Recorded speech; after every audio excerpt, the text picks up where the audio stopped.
It's interesting. It's like a Dali painting or something. It's very matrixy. That's right. Okay, so we are through our rulemaking hearings for the day. We are 30 minutes ahead of schedule, and as I've committed to this board, we're going to do our darndest to keep that 30-minute window remaining for the remainder of this agenda. Next up is the request for approval of funding recommendations. There is board action required. Public is welcome to observe the requests, but for approval of funding recommendations. However, there are no oral comments received. We have 3 items. The first is a presentation, which is regarding Colorado HIV/AIDS Prevention Program funding recommendation, presented by Mr. Stewart and Shadell from Disease Control and Environmental Epidemiology. Are we ready?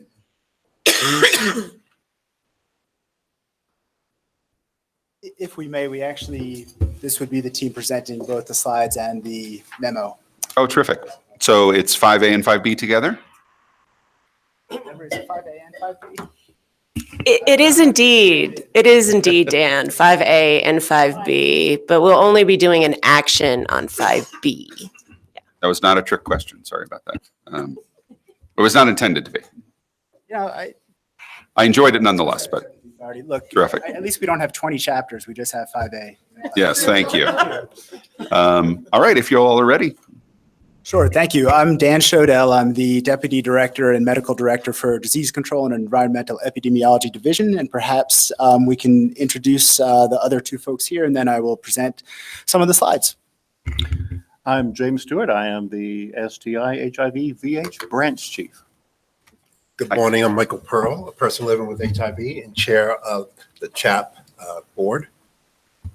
Mr. Pearl, you've joined us before. Thank you for coming back. We appreciate you today. You're very welcome. Well, thanks so much. My intent is not to go through all of the slides that are that have been provided.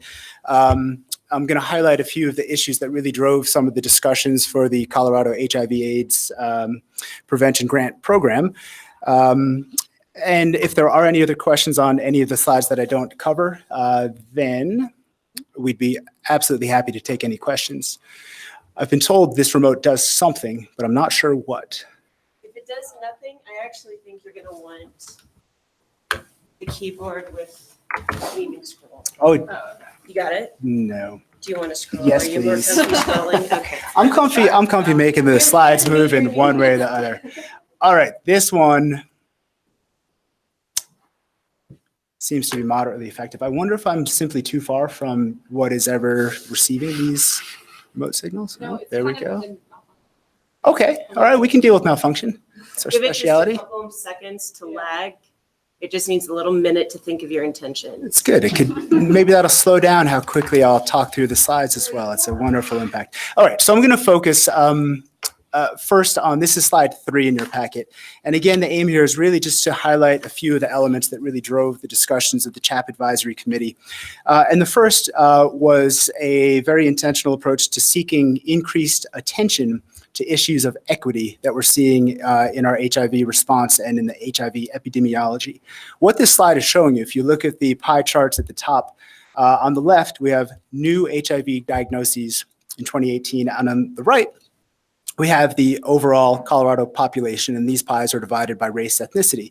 So a good way to get a sense of what this is showing, there's no lasers, nothing fancy. If we look at this fraction right here, which is new HIV diagnoses amongst Black African-American population in Colorado, that's 16% of the pie. And if we just slide over to the right side and we look at that same fraction, it's much more narrow, because the Black population in Colorado is only 4% of the overall population. That demonstrates this kind of inequity that we're seeing in terms of that disproportion, in this case, a 4 times disproportionality in terms of how new HIV diagnoses are impacting particular populations.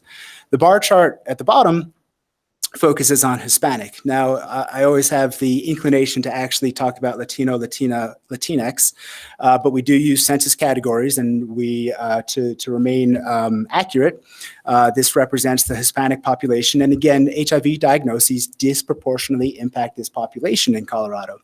What this also shows is even beyond that baseline inequity, there was a jump between 2015 and 2016 in terms of the number and rate of new HIV diagnoses amongst Hispanic, and it's somewhat stabilized since then, but these were some of the issues that we brought forward for discussion with the CHAP Advisory Committee as we determined how to proceed with our fiscal year 1920 planning. So jumping forward to slide 5, the second big contextual piece that we brought into the discussions were around sexually transmitted infections, or STI. Colorado is seeing an epidemic of bacterial STI, record-setting numbers for syphilis, gonorrhea, and chlamydia. And what that means is that for people living with HIV, acquiring one of these STIs actually leads to increased shedding of HIV and risk of transmission. And for folks who are at risk of acquiring HIV, their risk of acquisition more than doubles if they also have one of these bacterial STIs. A recent modeling analysis nationally had shown that about 10% of new HIV diagnoses amongst men who have sex with men were attributable to gonorrhea and chlamydia. Now, in Colorado, we have not yet seen that direct increase. We haven't seen our increases in STI necessarily driving, or we haven't detected that signal or that connection, but it is absolutely a huge concern of driving future increases in HIV and an appropriate topic for an entity such as an HIV Prevention Advisory Board to be looking at in planning processes. And the final slide that I will focus on is slide 9. And this is just more of a brief note about our approach and our new or perhaps renewed approach to transparency. And this is a screenshot of the tool that we were using, which allowed us both to really get into some level of detail that we hadn't done with the CHAP Advisory Committee in some time, and to do some iterative work. So the way that this was set up, we could essentially play with the hydraulics. If we invest more here, where are we going to take away from? And we were able to work through the issues in front of us and come to a good consensus of the committee on how to proceed. So these, what I just went over, were the main elements in broad strokes that brought us to the more proposed detail in the memo that's in front of you. I'll turn it over to Dr. Stewart to present the memo. And as mentioned, happy to answer any questions on the slides that have been presented or any of the slides that weren't presented. And we can answer any questions on the slides now, or we can wait until later in the presentation at the discretion of the board.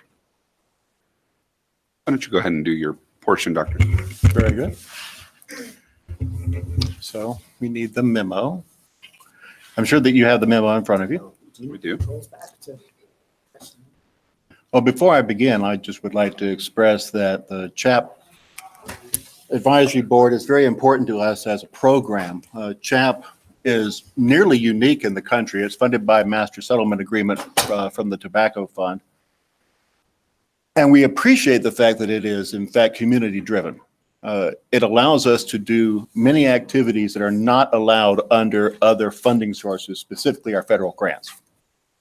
So CHAP has historically focused on 3 specific areas: comprehensive HIV prevention, syringe services programs, and critical event sponsorship.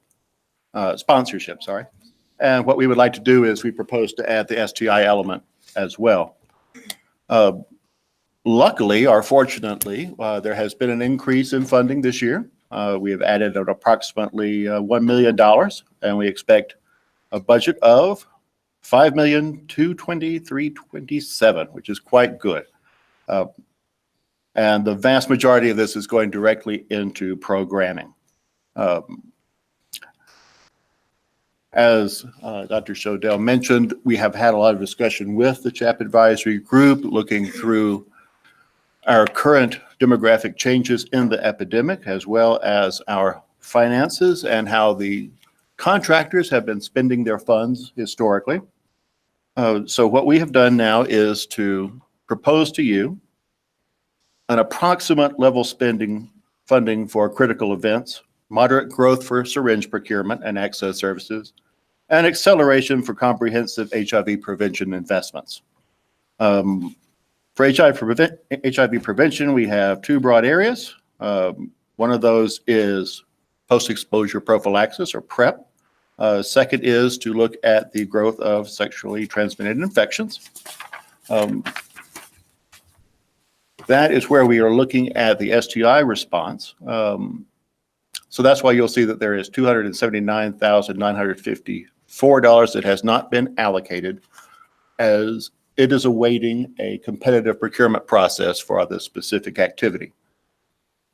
We reviewed expenditures to date among our CHAP implementing partners. So we have adjustments. The analysis led to some moderate reductions for two partners. I'd like it to be noted that this is not because of a performance problem, but rather because the grantee did not need the full amount to execute their activities. Therefore, those funds have been shifted somewhat.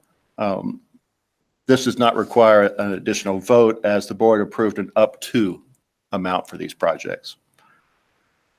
So therefore, we have seen in this particular recommended appropriation is a 26% increase for comprehensive HIV prevention, 13% increase for critical events, and again, the $279,000 for STI responses. The CHAP Advisory Committee approved this funding increase and the activities as seen within the memo. Thank you, Dr. Stewart. Mr. Pearl, I would hate to waste your time. So since you're here, we have some new board members. Would you mind speaking for just a few minutes about what the advisory committee does? Okay. The great thing is that we have an opportunity as CHAP members to work side by side with CDPHE and make recommendations on how money should be allocated towards different approaches to HIV prevention. As we see from Dr. Shodell, one of the changes that is different now is to look at STI and how we see rates going up and how that impacts HIV diagnoses within a particular year, or as we can see in some of the slides, if you go through, we see trending going back to 2012 about rising diagnoses of HIV, and in some cases, dual diagnosis of HIV and AIDS, which means that people are being late to getting an HIV diagnosis, meaning they have been sick for several years prior to them having an AIDS status. And so hopefully with this new STI approach, we as CHAP members can say, yes, we do look at this need and we can vote on it, and we can go ahead and take our own community input, and we take the agency input, and we can apply that to what CDPHE is recommending for CHAP. We as CHAP can then also turn around and recommend to CDPHE approaches that can be applied when we're looking at putting out things for proposals for contractors to do the work for HIV prevention. So it's a very good role to be a part of, because you have both sides doing recommendations and recommendations on approaches to reduce HIV transmission here in Colorado. Thank you, Mr. Pearl, and thank you for the excellent presentation and the memo. Doctors, I can just say that plural, right? That covers the two of you. Are there any questions or comments from the board today before we move to the funding recommendation? Mr. Alexander. Thank you. I apologize up front for my ignorance. This is a relatively new area for me. I'm looking at your table 2, and I don't know most of these entities, but I'm wondering which of them, if any of them, provide services in northern Colorado. I can answer that if no one else. It would be the Colorado Health Network. They are actually four organizations combined into one. And so they do work in 4 different regions throughout the state of Colorado. So yes, within this, it's hard to see that there is work being done in rural Colorado. Great question. Anything else? Great. Dr. Pastula. Just commenting, like, this is great work, with HIV prevention is really important, particularly among the minority and LGBT communities. So particularly the work with PrEP is really, really important. And I've heard anecdotally there are barriers to access to PrEP throughout Colorado. So, anything that can be done to reduce those barriers and to provide education is really important. So please thank you to you and then to all your collaborators that you work with and your staff, because I think this is really important. Excellent. Other comments or questions from the board? Yes, Ms. Hammond. Just a comment. I think in the future, when you present a table, it would help us, along with Mr. Alexander's question, to show where these different organizations work. Since we all represent different parts of Colorado, and that would be helpful. Just a little note, northeast or southwest or whatever. Thank you. Thank you. Thank you, Ms. Hammond. If you'd like to, but if you don't have a connection, don't worry about it. All right. Yes, Mr. Butts. So does the data you presented drive some of the strategies then that trickle down through these contractors? And so has that shifted a little bit with this better, clearer picture? Yes, thank you. So the way this would unfold, if the board were to approve this request, we would then start working directly with the contractors to make sure that the services delivered are responsive to the issues that we're seeing. In most cases, it's probably just going to require a bit of a shift as opposed to a wholesale rewriting of strategy. It may also require a bit more of a dedicated approach or an intentional approach to reaching particular communities who are impacted. There are cultural competencies there that some, but perhaps not all of these organizations have. So we would seek to support them in developing that capability. Thank you. Great question. Thank you. Other questions or comments? Mr. Turk from above. Do you have any questions or comments that you'd like to present? No, sir. Thank you. Thank you. And are there any conflicts that we need to discuss? We're good? All right. Well, it's lengthy, so I will read. Anything else from staff? Thank you. Thank you all very much for being here today. All right. So I will move that the board approve the Colorado HIV and AIDS Prevention Grant Program Advisory Committee recommendation to modify and increase funding in the amount of $752,540 for the existing grant projects as described in the April 17, 2019 funding recommendation memo, and extend the Boulder County AIDS Project, Colorado Health Network, Inc., Empowerment Program, Inc., and the Regents of the University of Colorado Children's Hospital Critical Events Sponsorship Grant projects and the Point Defiance AIDS Project Syringe Access Grant Project to June 30, 2020. The final award amount may be adjusted as the scope of work for each grant is finalized. However, it will not exceed the total annual up to amount identified in the memo.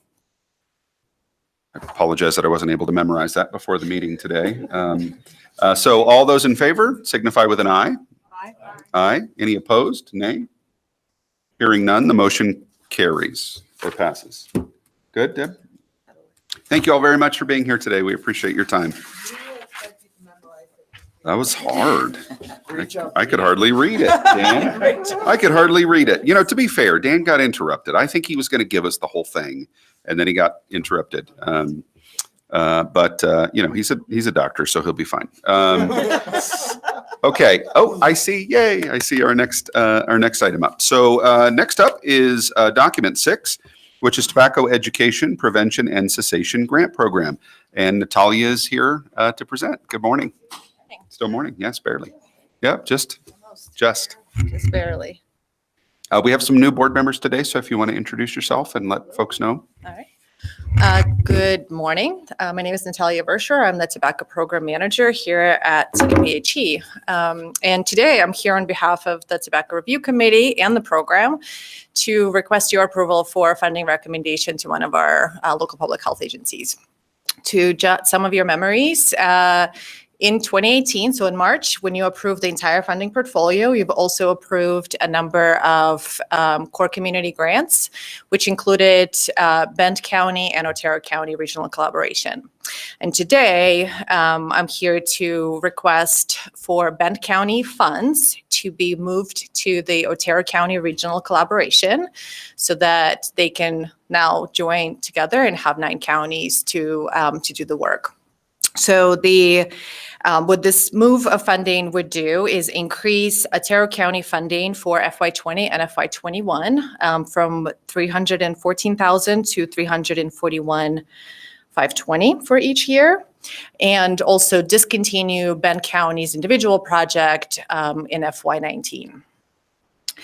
And I also will mention that while we're shifting these funds between public health agencies, the overall funding portfolio amount doesn't go up, and also the core community funding bucket amount also doesn't go up for the 3 years. In your packet, I've provided you with the picture of the entire funding portfolio for 3 years. This is different format that you've seen before, but this is the format that Tobacco Review Committee sees and the program uses. And it just lists detail of each of the grantees by best practice category. And you'll also notice that it'll reflect the initial amount that was approved for fiscal year 19, and then the subsequent reductions that we've had to deal with for FY19, FY20, and 21 due to the decline in tobacco revenues. We've gone through two rounds of funding cuts due to that decline, and through some of the strategic reductions, and then step commitment to our internal reductions anywhere from 5 to 10%. We were actually able to reduce the amount of across the board funding cut to grantees to about 2.5%. And through that process, we've also voted to eliminate 4 grants, 2 from FY19 and then 2 in FY20 and 21 to, again, be able to have that sustainability across the grant fund. And I guess I'll just ask if there are any questions on our request or any information that you saw in the memo. Thank you very much for that. Questions or comments from the board? Dr. Burrell. Just excited to see Ben added. I think that's a good thing. Questions or comments? Question, can you clarify what an MUH Navigator is? It's a multi-unit housing navigator project. We originally funded 3 grants as our innovation demonstration project. And through some of the discussions, because the funding was available at the time of the award and now the declining revenues, one of our projects was essentially duplicating the same demonstration that other 2 could do. So we voted to eliminate that one. Thank you, Mr. Butts. Any other questions or comments? Dr. Estacio. I just want to commend Natalie and Stiff sitting back there as part of the Tobacco Review Committee. These were really hard decisions, and we were very, it was an open meeting, and we had a lot of public comment and engagement from the communities. Some of it was hard discussions. Yeah, if I recall. Yes. But I think it was done in a transparent and equitable way. So I really commend the work. And like usual, the staff, since Jill's right here, did a wonderful job providing us with a lot of information to help make informed decisions. So thank you again. Thanks for being part of that process too, as a TRC member. Excellent. Anything else from the board before we move to a vote? Waiting to hear if Mr. Turk has anything. No, doesn't sound like it. Did you have anything else to share with us today? No. Terrific. All right. So this is another doozy. I'll take it. It's my fault for saying it. No, sorry. I did. It's my fault. Okay. So I move that the board approve the Tobacco Education Prevention and Cessation Grant Program Review Committee funding recommendation as described in the April 17, 2019 funding recommendation memo. The approved changes include ending the Bent County grant on June 30, 2019, and increasing the Otero County Regional Project from $314,000 to $341,520, so Bent County can be added to the Otero County project effective July 1, 2019. The final award amount may be adjusted as the scope of work for the grant is finalized. However, it will not exceed the total 3-year grant project amount delineated in the funding recommendation memo. All board members that wish to approve, please vote with an aye. Aye. Did I need a second? Is there a second? Second. Second from Ms. Hammond, sorry. I seconded the last one. You did. Fantastic. I was just going to roll with it, Pat. Yeah. All right, all those in favor say aye. Aye. Aye. Any opposed? Nay? Hearing none, the motion passes. Thank you very much for being here today. Appreciate your time. All right. So we are through our request for approval of funding recommendations and presentations for the day.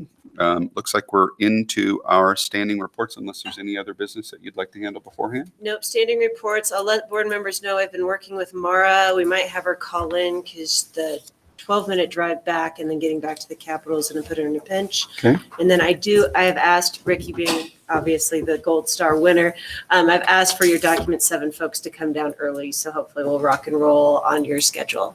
Terrific. All right. In the meantime, standing reports. First up is Executive Director Ryan.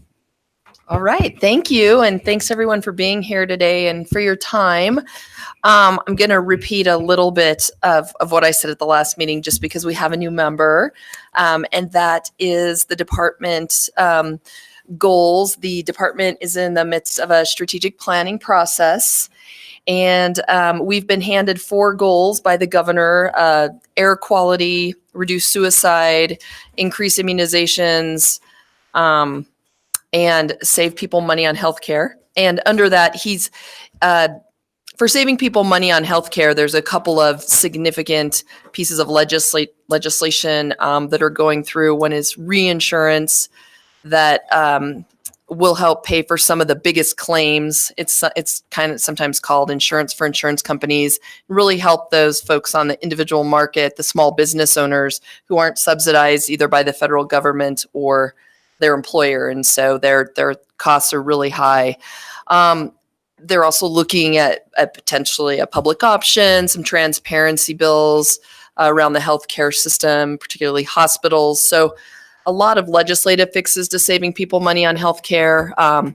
What they've given to CDPHE is really around healthy behaviors, and particularly the governor's interested in winning hearts and minds around healthy eating, active living. Because what I said to him was, everything we do saves people money on healthcare, right? I mean, we're trying to help keep people out of the healthcare system, and that's really what all of our programs are geared around protection and prevention. And health promotion. But anyway, he really likes healthy eating, active living. So we're looking for strategies around that right now. And I know there's some good work being done by local public health and some of our other community partners. So we'll be talking about partnering with them.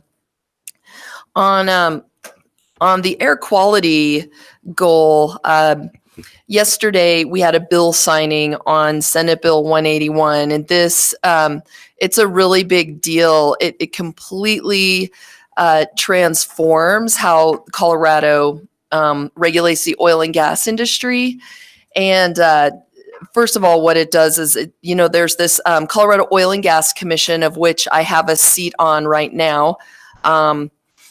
And I may delegate that to our environmental programs director. But the mission of that group that sits in the Department of Natural Resources was to foster oil and gas development. And over the last 15 years, it's been such a prolific industry in Colorado that this bill changes the focus from fostering oil and gas development, because it's really COGCC as a regulatory function, to assuring public health and safety. And so they're completely redesigning the mission and how the Colorado Oil and Gas Commission operates. And then for CDPHE, Our Air Pollution Control Division and Air Quality Control Commission, whom you all meet with once a year, is going to be regulating all aspects of the fuel cycle.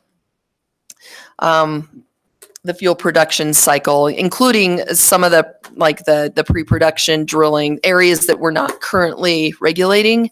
So this is a big deal for us. It will also help us get into attainment with 2008 ozone standards. The oil and gas industry is a big emitter of ozone, so are cars. So that the Air Quality Control Commission will also be taking up the zero emission vehicles order that the governor signed within his first week in office. So exciting stuff going on there. And then the other big announcement is that we hired a rock star for the environmental programs director position. For those of you who knew Martha Rudolph, who was here from 2007, and she was the director over all the environmental divisions. We hired John Putnam, and John has been the chairperson of the Regional Air Quality Council for a number of years. He really knows air quality, and he's an environmental lawyer. That's his background. So he knows all the other aspects of environmental law, water, some of the emerging contaminants issues, PFAS, hazardous waste. So he starts on May 6th, and he's going to join me on the climate cabinet, which is the energy office and us and CDOT getting together to try and provide some systems level policy to reduce greenhouse gas emissions. So really looking forward to his arrival. And I'll stop there. Happy to take questions if anyone has any. Excellent. I I thought do maybe have it a was question. John Bon Jovi that had been hired, but that's fine. Heard Rockstar and I got excited. Dr. Breo, did you have a question? Yes, Jill, so Dan and I were recently confirmed by the Senate, and one of the questions is, what are we doing to educate the public? And this was more related to vaccinations. But I think my question is, are there any initiatives? Because I think, and this is just my very limited perception, I think some people think that, it wasn't voted by the people of Colorado, and yet the governor and CDPHE are overriding that. But I think some of it was lack of education. So I'm wondering if there's anything on the works for educating the public about what this means. And Sure. So one of the reasons we elevated, well, several reasons we elevated immunizations as a goal in the department, and that the governor requested that we do so. A part of it is the anti-vaccination movement growing. I was asking more about the new regulations on environmental and emissions. The oil and gas. Oh, I'm sorry. But I was just saying, no, you misunderstood, because I said we were asked in our confirmation, what are we doing for education? But along those same lines, what are we doing with education for environmental oil gas regulation? Oh, okay. So sorry, it was my fault. Thank you. Thank you for the question. So many of the strategies, coming out of the legislature, coming out of the energy office are policy strategies. But with this strategic planning process that the department's going through, and how that looks is it's the boots on the ground folks, that are in there helping us with these goals and metrics and strategies. And I did see in the Air Pollution Control Division that one of their goals is a public education campaign, feeling like, and they haven't fleshed out the details of what that looks like, but I think what they're feeling is we have to bring the public along with us, and we can regulate industry, but really everybody has a hand in reducing greenhouse gas emissions, and particularly around getting out of their vehicles, since cars are the largest emitters. So I don't have an answer in terms of what that's going to look like, but can tell you that it is in the strategic plan and something that the division and the department values. Yeah, thanks for the clarification too. Started to go down the immunization road. Thank you very much. So two questions, Joe. One, since my Senate confirmation hearing is next week, can you answer the question that you thought you heard about immunizations? But first, with the change in focus of the Oil and Gas Commission, is there going to be a change in membership of the commission as well? Because it feels like they've, since the 50s, have had a real focus and packed with oil and gas people. Yes, in fact, the bill language included what the makeup of the committee should be. And there's like a representative from local government, a representative from the environmental health community, CDPHE director, DNR director, or their designees are ex officio members. And it goes on to have a few other members, because historically it's mostly been industry that has sat on the commission. And then the biggest thing is these are going to be paid people and full time, because really to understand the whole oil and gas regulatory process, it's super complex. So what's been hard is just having, people from the environmental community or people from industry or others volunteering to sit on it. And they may or may not have the expertise around the decisions that they are being asked to be made. I mean, even in my first meeting, I was like, I'm not qualified to be voting on this. And having 4 days to read 500 pages doesn't work. And staff recommendations are, of course, good, but you don't want to just completely default to, why do you need a committee if we're defaulting always to the recommendation because we're not able to do our own analysis? So I'm so happy with the improvements, and they've got the best minds on it. Jeff Robbins, an environmental attorney from Durango that really although he's worked in industry and he really understands the processes, and he's kind of the architect behind it. And of course, Dan Gibbs, a former county commissioner, who's the executive director of DNR.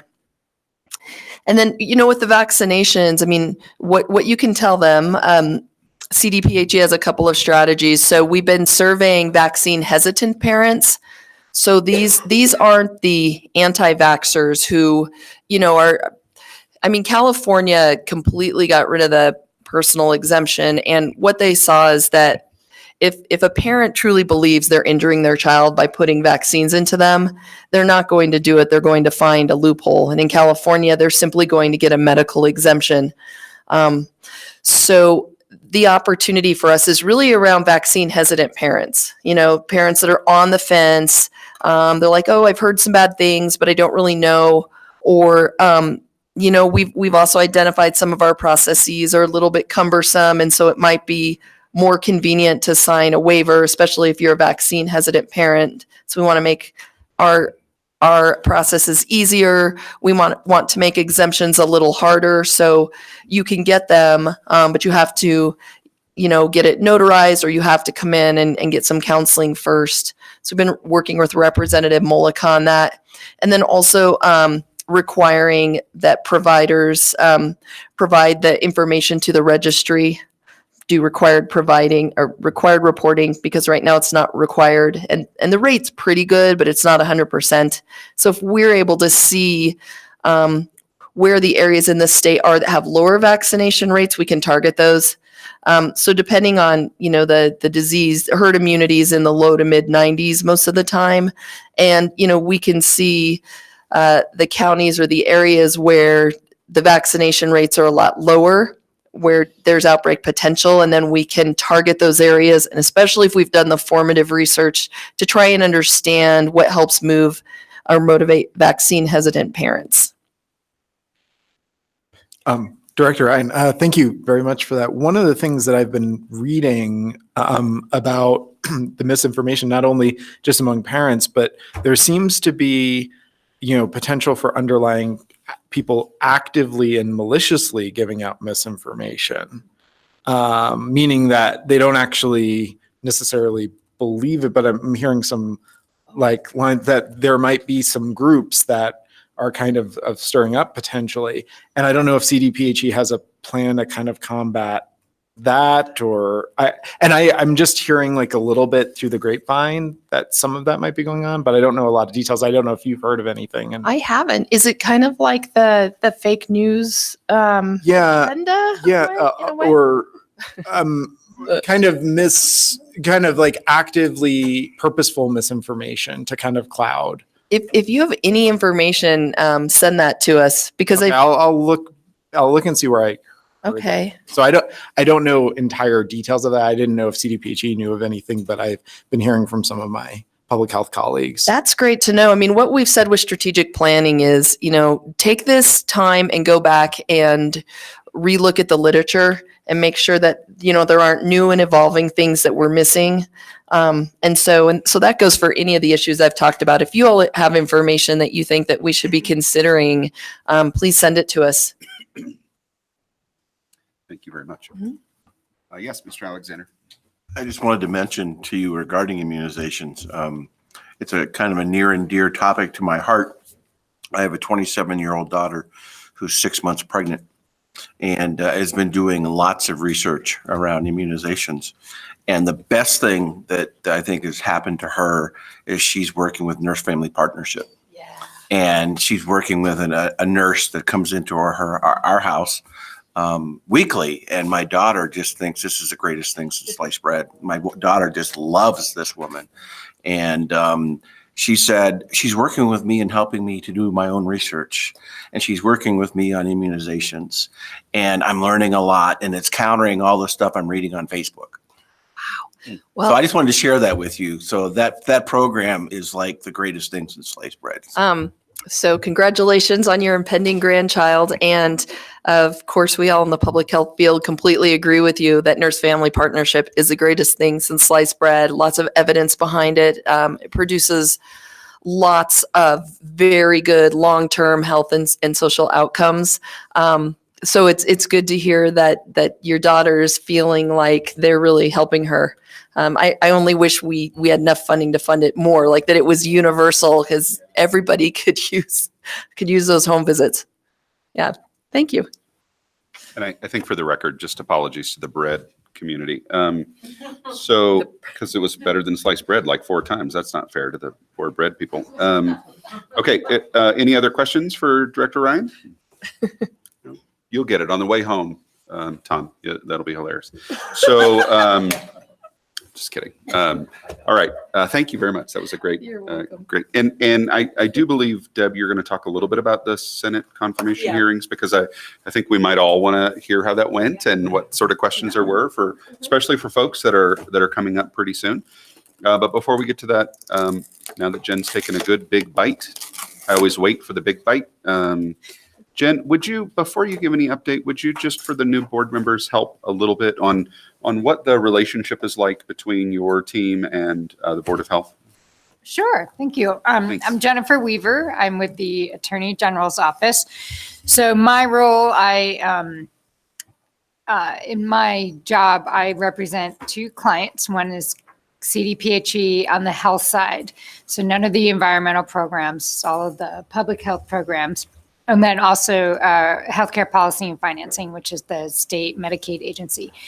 So as part of that, I am counsel to the board as well as I am for the medical services board, the rulemaking board out of healthcare policy and financing. So in my role here, most of my work is behind the scenes. I see all rules and approve them as before. Time frame, and when they come to you for initial rules, I have not seen them yet, but by the time they come for final rule, my office has reviewed them and given any comments that we have. We do not review for policy, is this a good idea or a bad idea? We really just look to, is this legal? Does the board have authority to pass this rule? And, and does it make sense? Could it be more clearly written to comply with the statute or for the reader and things like that. And then my role here at the meeting, again, if something comes up and you have a concern, I don't, are you sure this rule is legal? Or, a stakeholder came to me and said it violates the statute. Can you speak to that? I can do that. Also, just, working through some of the procedural issues. If we needed to go into executive session, you needed legal counsel. That was not part on the record. I'm here for that. But again, most of my work is behind the scenes. And I work closely with Deborah between meetings. And is that? I try. And I also handle any litigation. So if someone files suit challenging a rule saying it's illegal, my office would handle that litigation as well.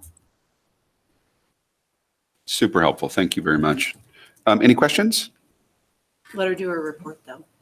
before we do the report? Any questions before we do before Ms. Weaver does? Ms. Weaver, do you have a report? Just a quick update on our John Doe's medical marijuana doctors litigation. That's in the Colorado Supreme Court. We filed our answer brief, and we asked for an amicus brief from supporting state agencies to clarify how important open meetings law is, and that it not apply to every single water cooler conversation that goes on. And every state agency, all 18, minus the Department of Law, since we wrote the brief, we didn't think it was appropriate to also sign on, but all 18 state agencies signed on to the amicus brief, which was fantastic. Great. So, Excellent. Thank you very much. you're welcome. Do we think Mara's able to join us, or should we move to? Keep moving. She needs at least 1 o'clock. Okay, terrific.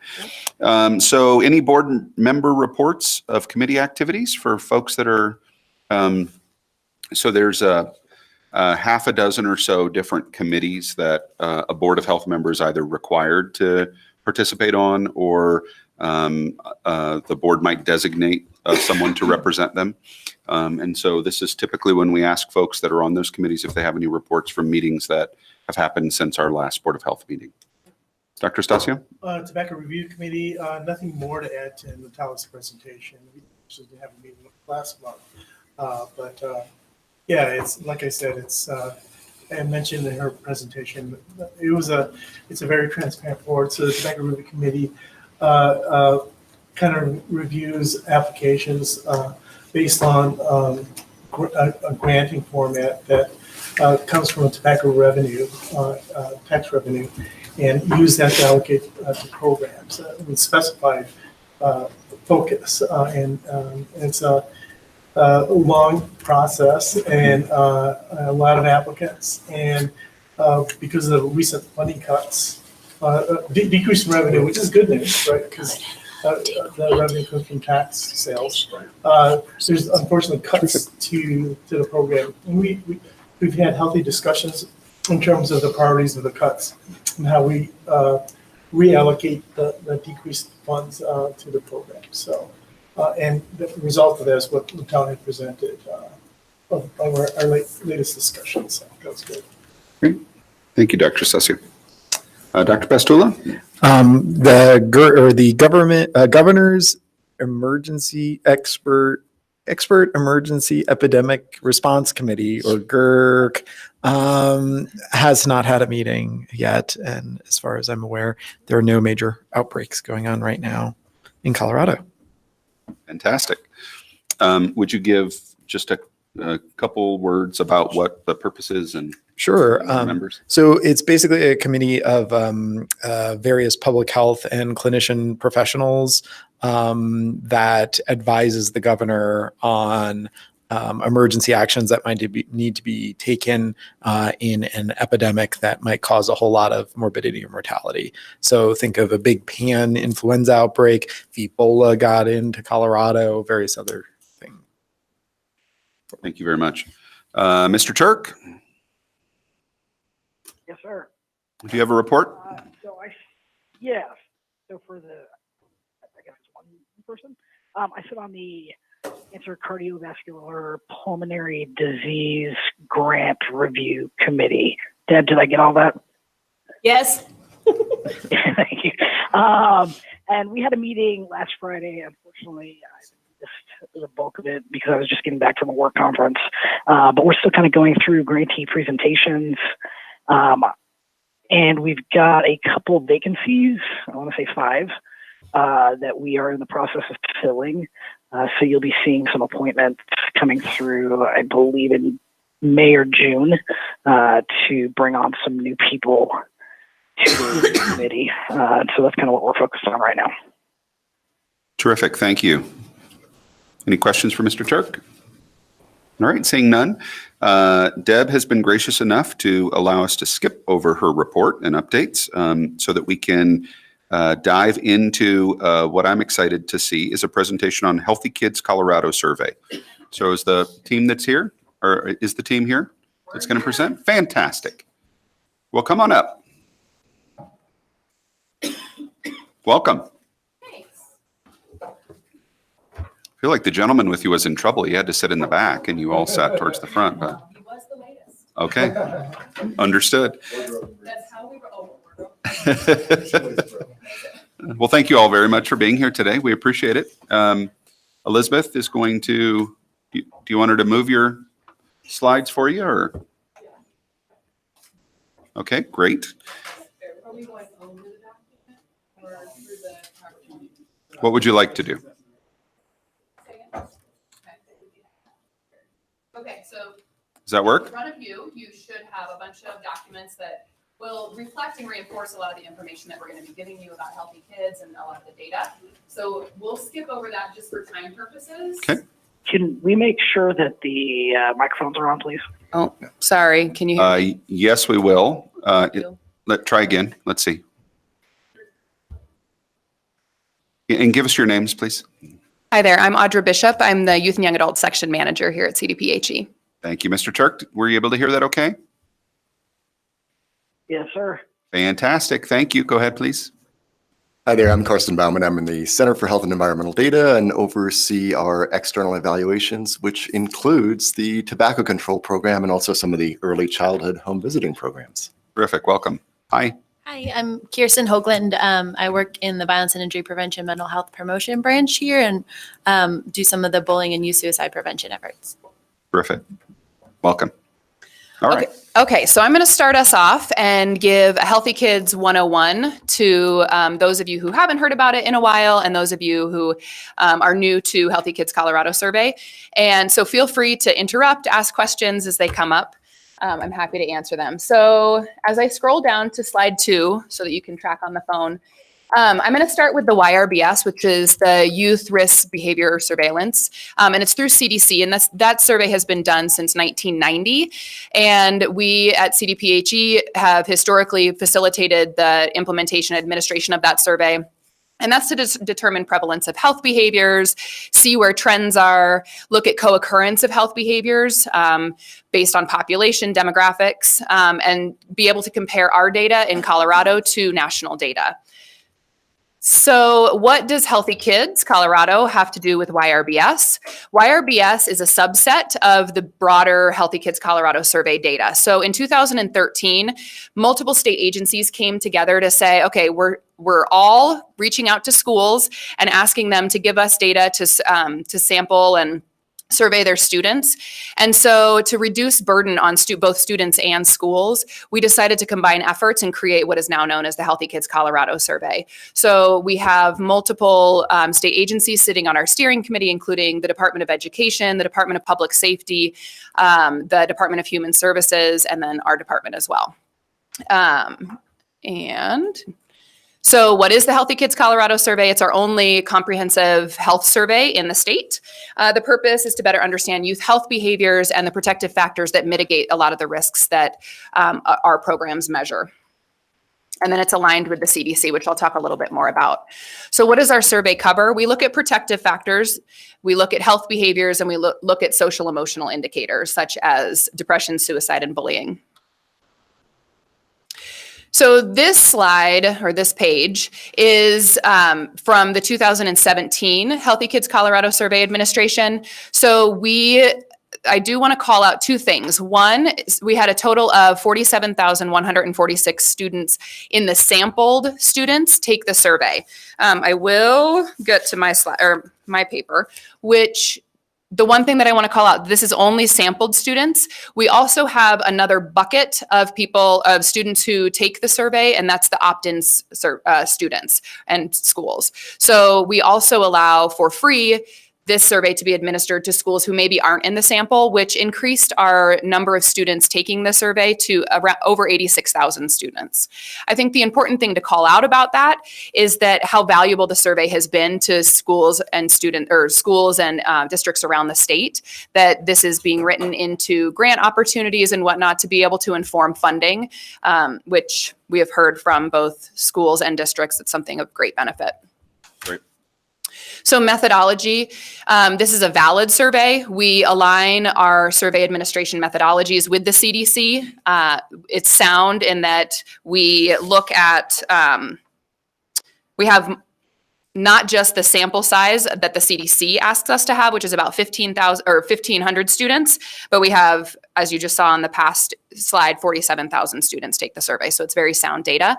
And it's robust in that we are able to look at, because we have additional questions than just what the YRBS is asking us to ask, we are able to look at multiple risk factors, multiple protective factors, and compare them to be able to identify where our greatest disparities are and where our greatest opportunities for programmatic changes are.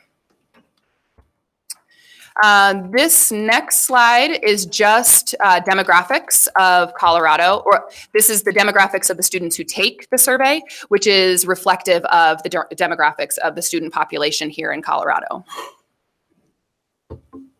So really simple slide. Can we trust the students? This is a question that often comes up when we're talking about the Healthy Kids Colorado survey and when we talk about young people in general. And the answer is yes. So research shows, and CDC actually has this cited in their work, that students on anonymous surveys are honest. They tell the truth about their behaviors. And we do a lot of protection of their responses. So not only is it anonymous, we at CDPHE don't know, there's no association to student level information, but we also don't have school and district level information. That is all housed with our contractor at UC Denver. The other thing that I just think it's good to call out too, because this is often something, and you may hear this if you're ever talking about healthy kids or in your community, and you happen to hear this and now you have an answer, is when we ask questions that can be sensitive, does that inform behavior? And I think, and the answer is no. And just like if we were to ask about, do you eat healthy fruits and vegetables? It's not going to inspire a student to go, give me to the salad bar, right? And so same with when we're asking questions about healthy sexual behavior, suicide, bullying, it doesn't change their behavior. And actually, in specific to suicide, when we begin asking questions, we've seen that suicide trends have gone down nationally when we began to ask the question on this broader survey. Any questions about that? So it does affect behavior. That seems. Oh, it does, but yeah, Well, you know, I was going to say, I think the confounder there is that the data that we get from there allow us to program then, do the public health programming. So I think a lot of these data have informed where are some suicide hotspots, where then the department, as well as some of our other partner agencies, have invested money in bullying prevention programs or suicide. I'm not using the right term, the kind of the recognition program where peers recognize that there are other students that might be contemplating suicide so that they can intervene. Thank you. Yeah. Great. Thank you. So can we trust the data? The answer is yes. Again, we talked about it being valid, sound, and robust. In addition to that, I think one of the other important things to call out is that this is not the only data that's important to inform programmatic changes and policy changes. This data gives us, it's surveillance, it gives us trends, it gives us information about how we can inform those different changes within our department as well as other departments, but it doesn't tell us the root causes as to why. It's not asking why young people are behaving in certain ways. And so this is where we really need to coordinate different resources and different survey data to be able to give us a better and more robust picture about the why. So this slide, really small. So on our website, we have the ability, or you have the ability, to go in and look at the health statistic regions and call up what data you're looking for and cross-reference that with maybe protective factors. So this is just an image to remind me to tell you that you have a resource at your fingertips. And here, this is a snapshot of a report. So similar to that last one, we have PDF reports for each of the health statistic regions that you can access that gives information on all of the indicators that the Healthy Kids Colorado survey looks at. And then finally, and this is relevant today, it may not be as relevant a month from now, but this is based on our current mission and vision. And what the Healthy Kids Colorado survey does is help us get to goal 4 and 5. So looking at health equity, as well as being able to identify emerging trends and issues. So do you have any questions on kind of that basic general overview? Yeah, please. Are you now including vaping too in some of those behaviors? I'm just curious. I haven't looked at. Yeah. And I did not pay $5 to get that I'm question sure. asked, I'm so sure. I'll be next. We just up offer to talk about that. So lunch, but I would have done it for 4. Oh, good to So know. you're going to talk about it in just a little bit? Yeah. yes. Yeah. Okay. Anybody else? Okay, so next I'm going to actually pass it to Kirsten, and she's going to talk specifically about LGBT data and start with a kind of shared definition of what we're talking about. Are you going to scroll for me, Audra, or do you want me to? Oh, yeah, I can do that. Okay, cool.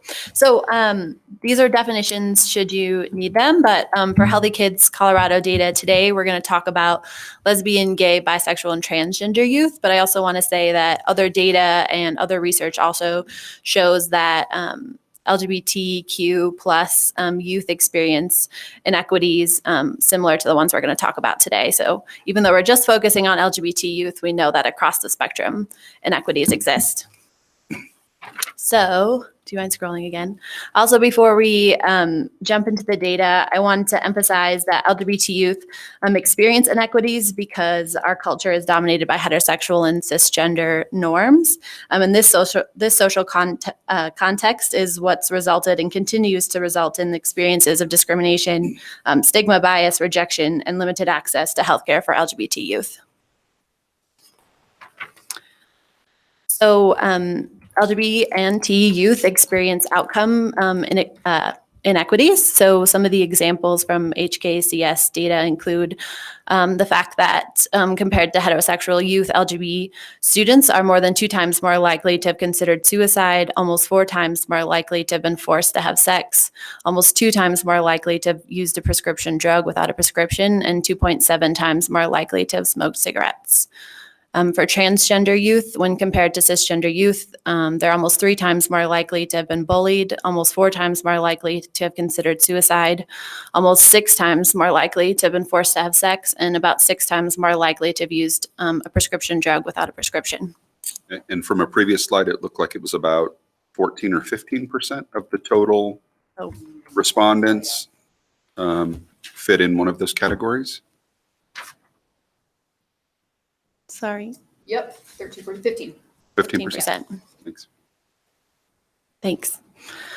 So in the branch that I work in and in some of the other programs in PSD, we really try to prevent outcomes like suicide, bullying, substance use, and sexual violence through the promotion of protective factors such as trusted adults and positive school environments. And so HKCS data also helps us look at this. So youth who had a parent or guardian to go to for help with a personal problem were half as likely to have been bullied. And for youth who thought teachers would praise them when they worked hard, they were half as likely to have considered suicide. And this is for all youth. So LGBT youth also experience disparities when it comes to these protective factors. So I know the exact numbers aren't there, but 46% of transgender youth and 55% of lesbian, gay, and bisexual students thought that their teacher noticed when they did a good job and let them know about it, compared to 63% of heterosexual youth and 62% of cisgender youth. And then for the other bar graph there, 45% of transgender youth and 63% of lesbian, gay, and bisexual youth had someone to talk to or go to for help with a serious problem, compared to 74% of cisgender and 75% of heterosexual youth.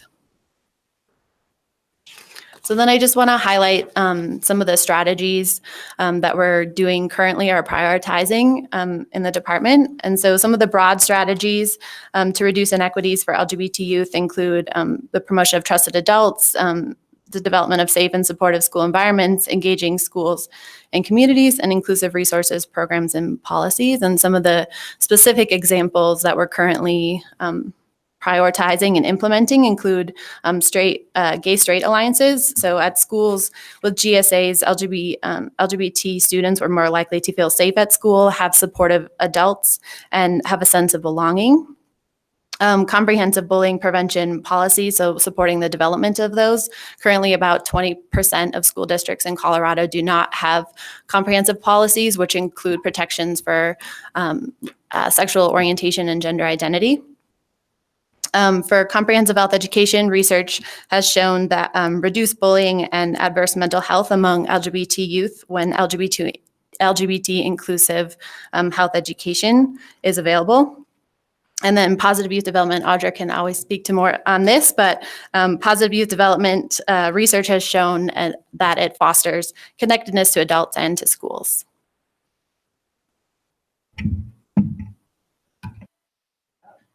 Switching it up again. Can we pause just in case Yeah, you have sorry. questions before you do the handoff? Particularly Commissioner Ingalls, if you wanted to ask what we were chatting about before the meeting, you might. Health education, do you want to ask about it now or do you want to wait? Yeah, I can. Actually, this came out of a town health forum. Would you speak into the mic just for Mr. Turk, please? Sorry. That's okay. Thank you. This came out of a town health forum that we had with my representative and senator just a couple of days ago, and there was a question that came up about the moving the legislature to basically say if you're going to have sex ed in the classes, it can't in the schools, it can't be abstinence only.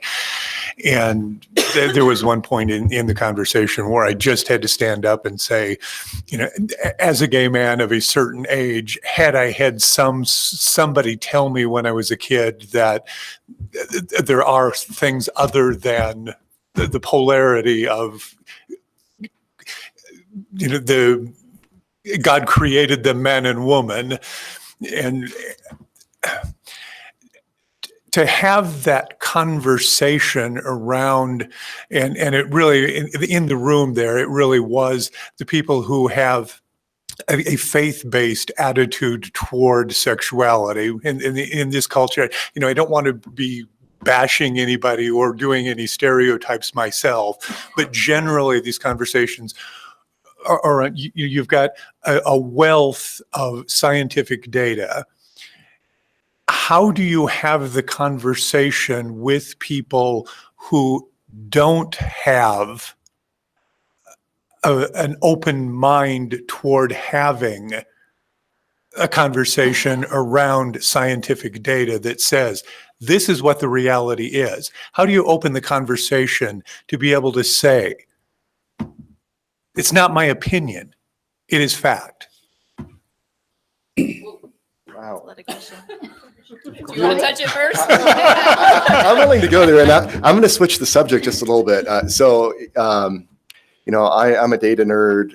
I've been doing data here at the department for, coming up on 15 years. I worked at a private research and evaluation shop before that, and I served time as a bank economist. So, I'm all about data, and I'm going to use an economics argument here.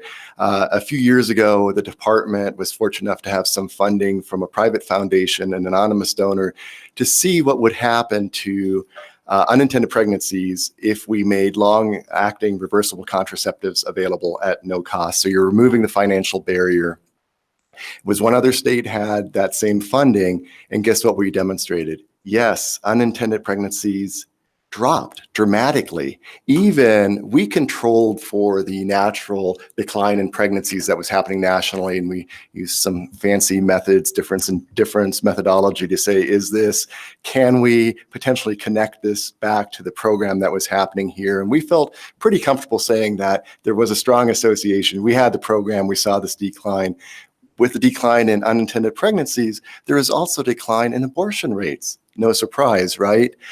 we then took it a step further and worked with the university to do an economic analysis, because dollars matter, right? When we're talking to policymakers, we showed, but by reducing these pregnancies, we saved the state Medicaid office millions, hundreds of millions of dollars.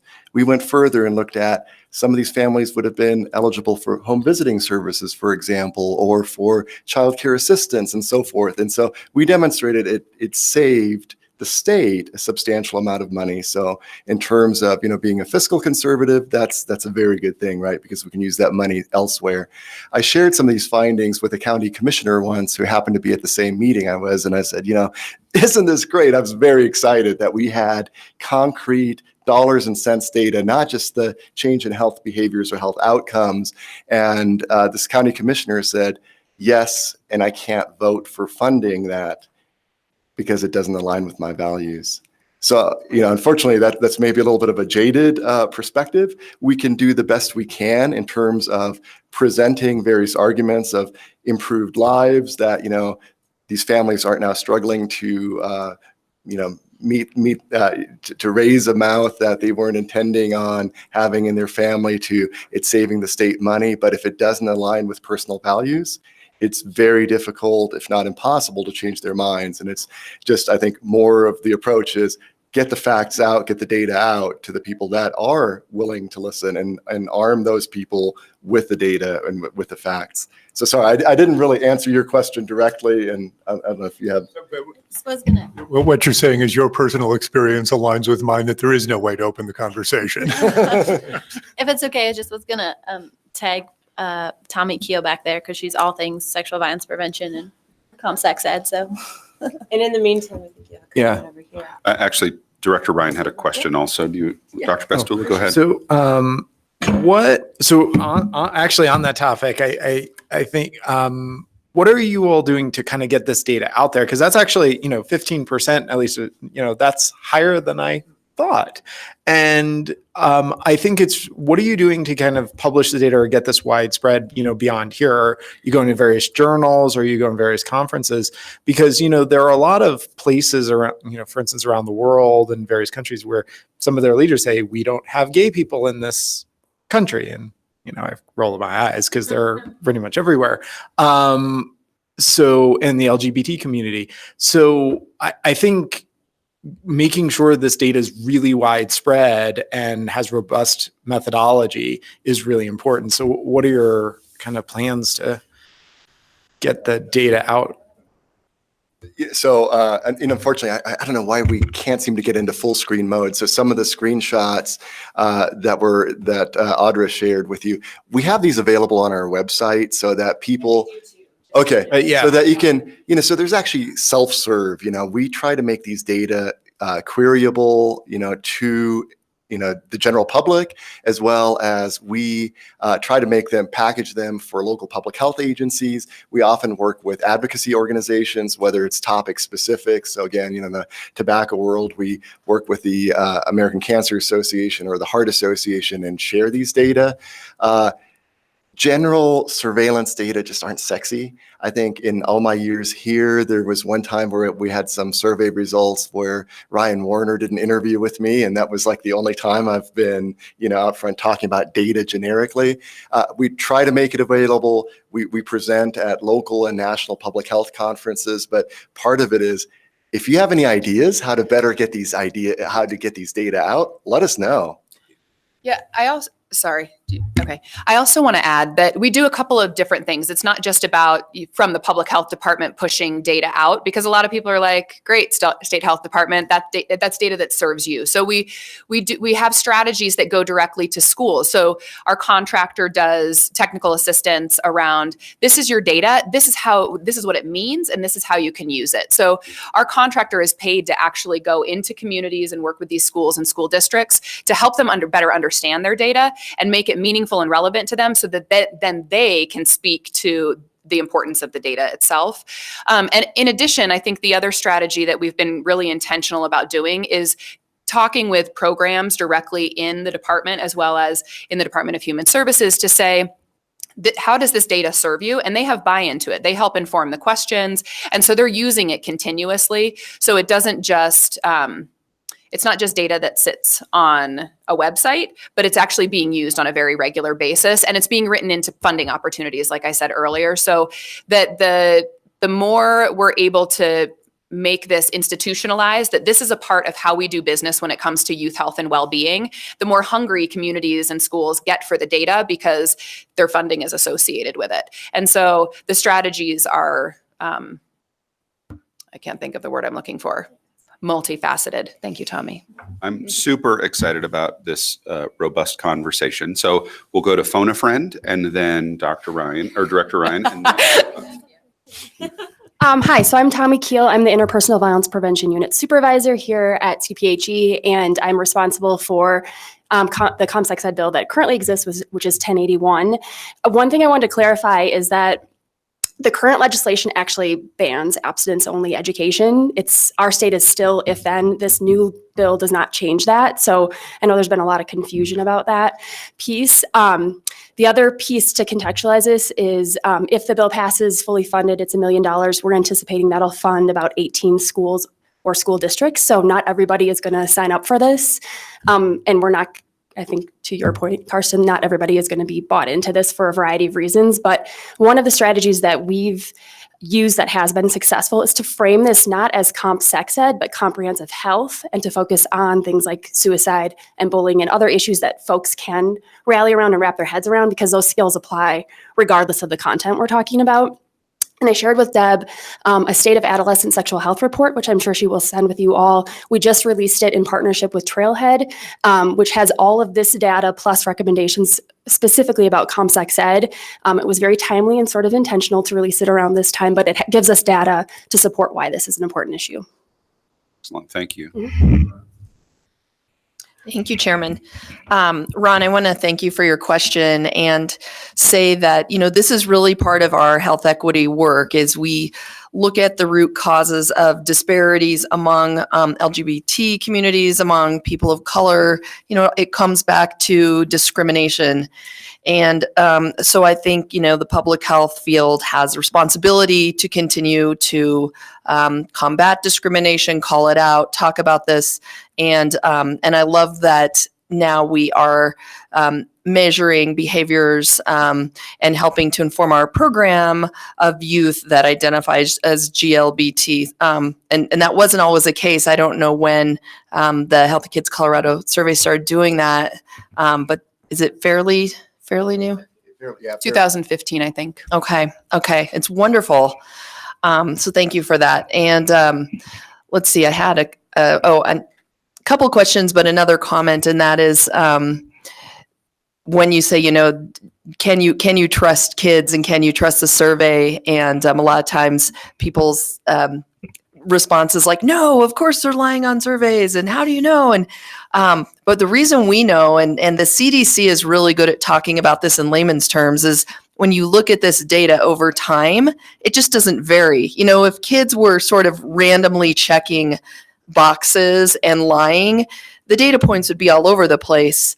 And while there's variability over time, it's not that much. And you can certainly, measure trends, but it's not doing this. And it's also very reliable across states. So, when you look at the states and you look at certain questions, again, there's not a ton of variability. When you compare us to the nation, there's not a ton of variability. You can tell where we're higher, you can tell where it's significant, but it's not random. So it's really stood the test of time in terms of kids providing answers that we can rely on for our programming.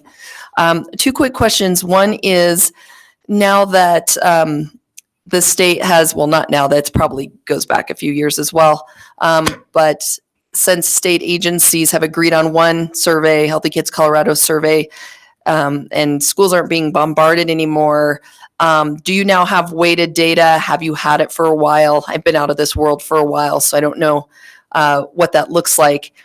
And then with the groups that opt in, do you combine those responses with your random sample, or do you keep them separate and basically you just report so those school districts are able to have their own information?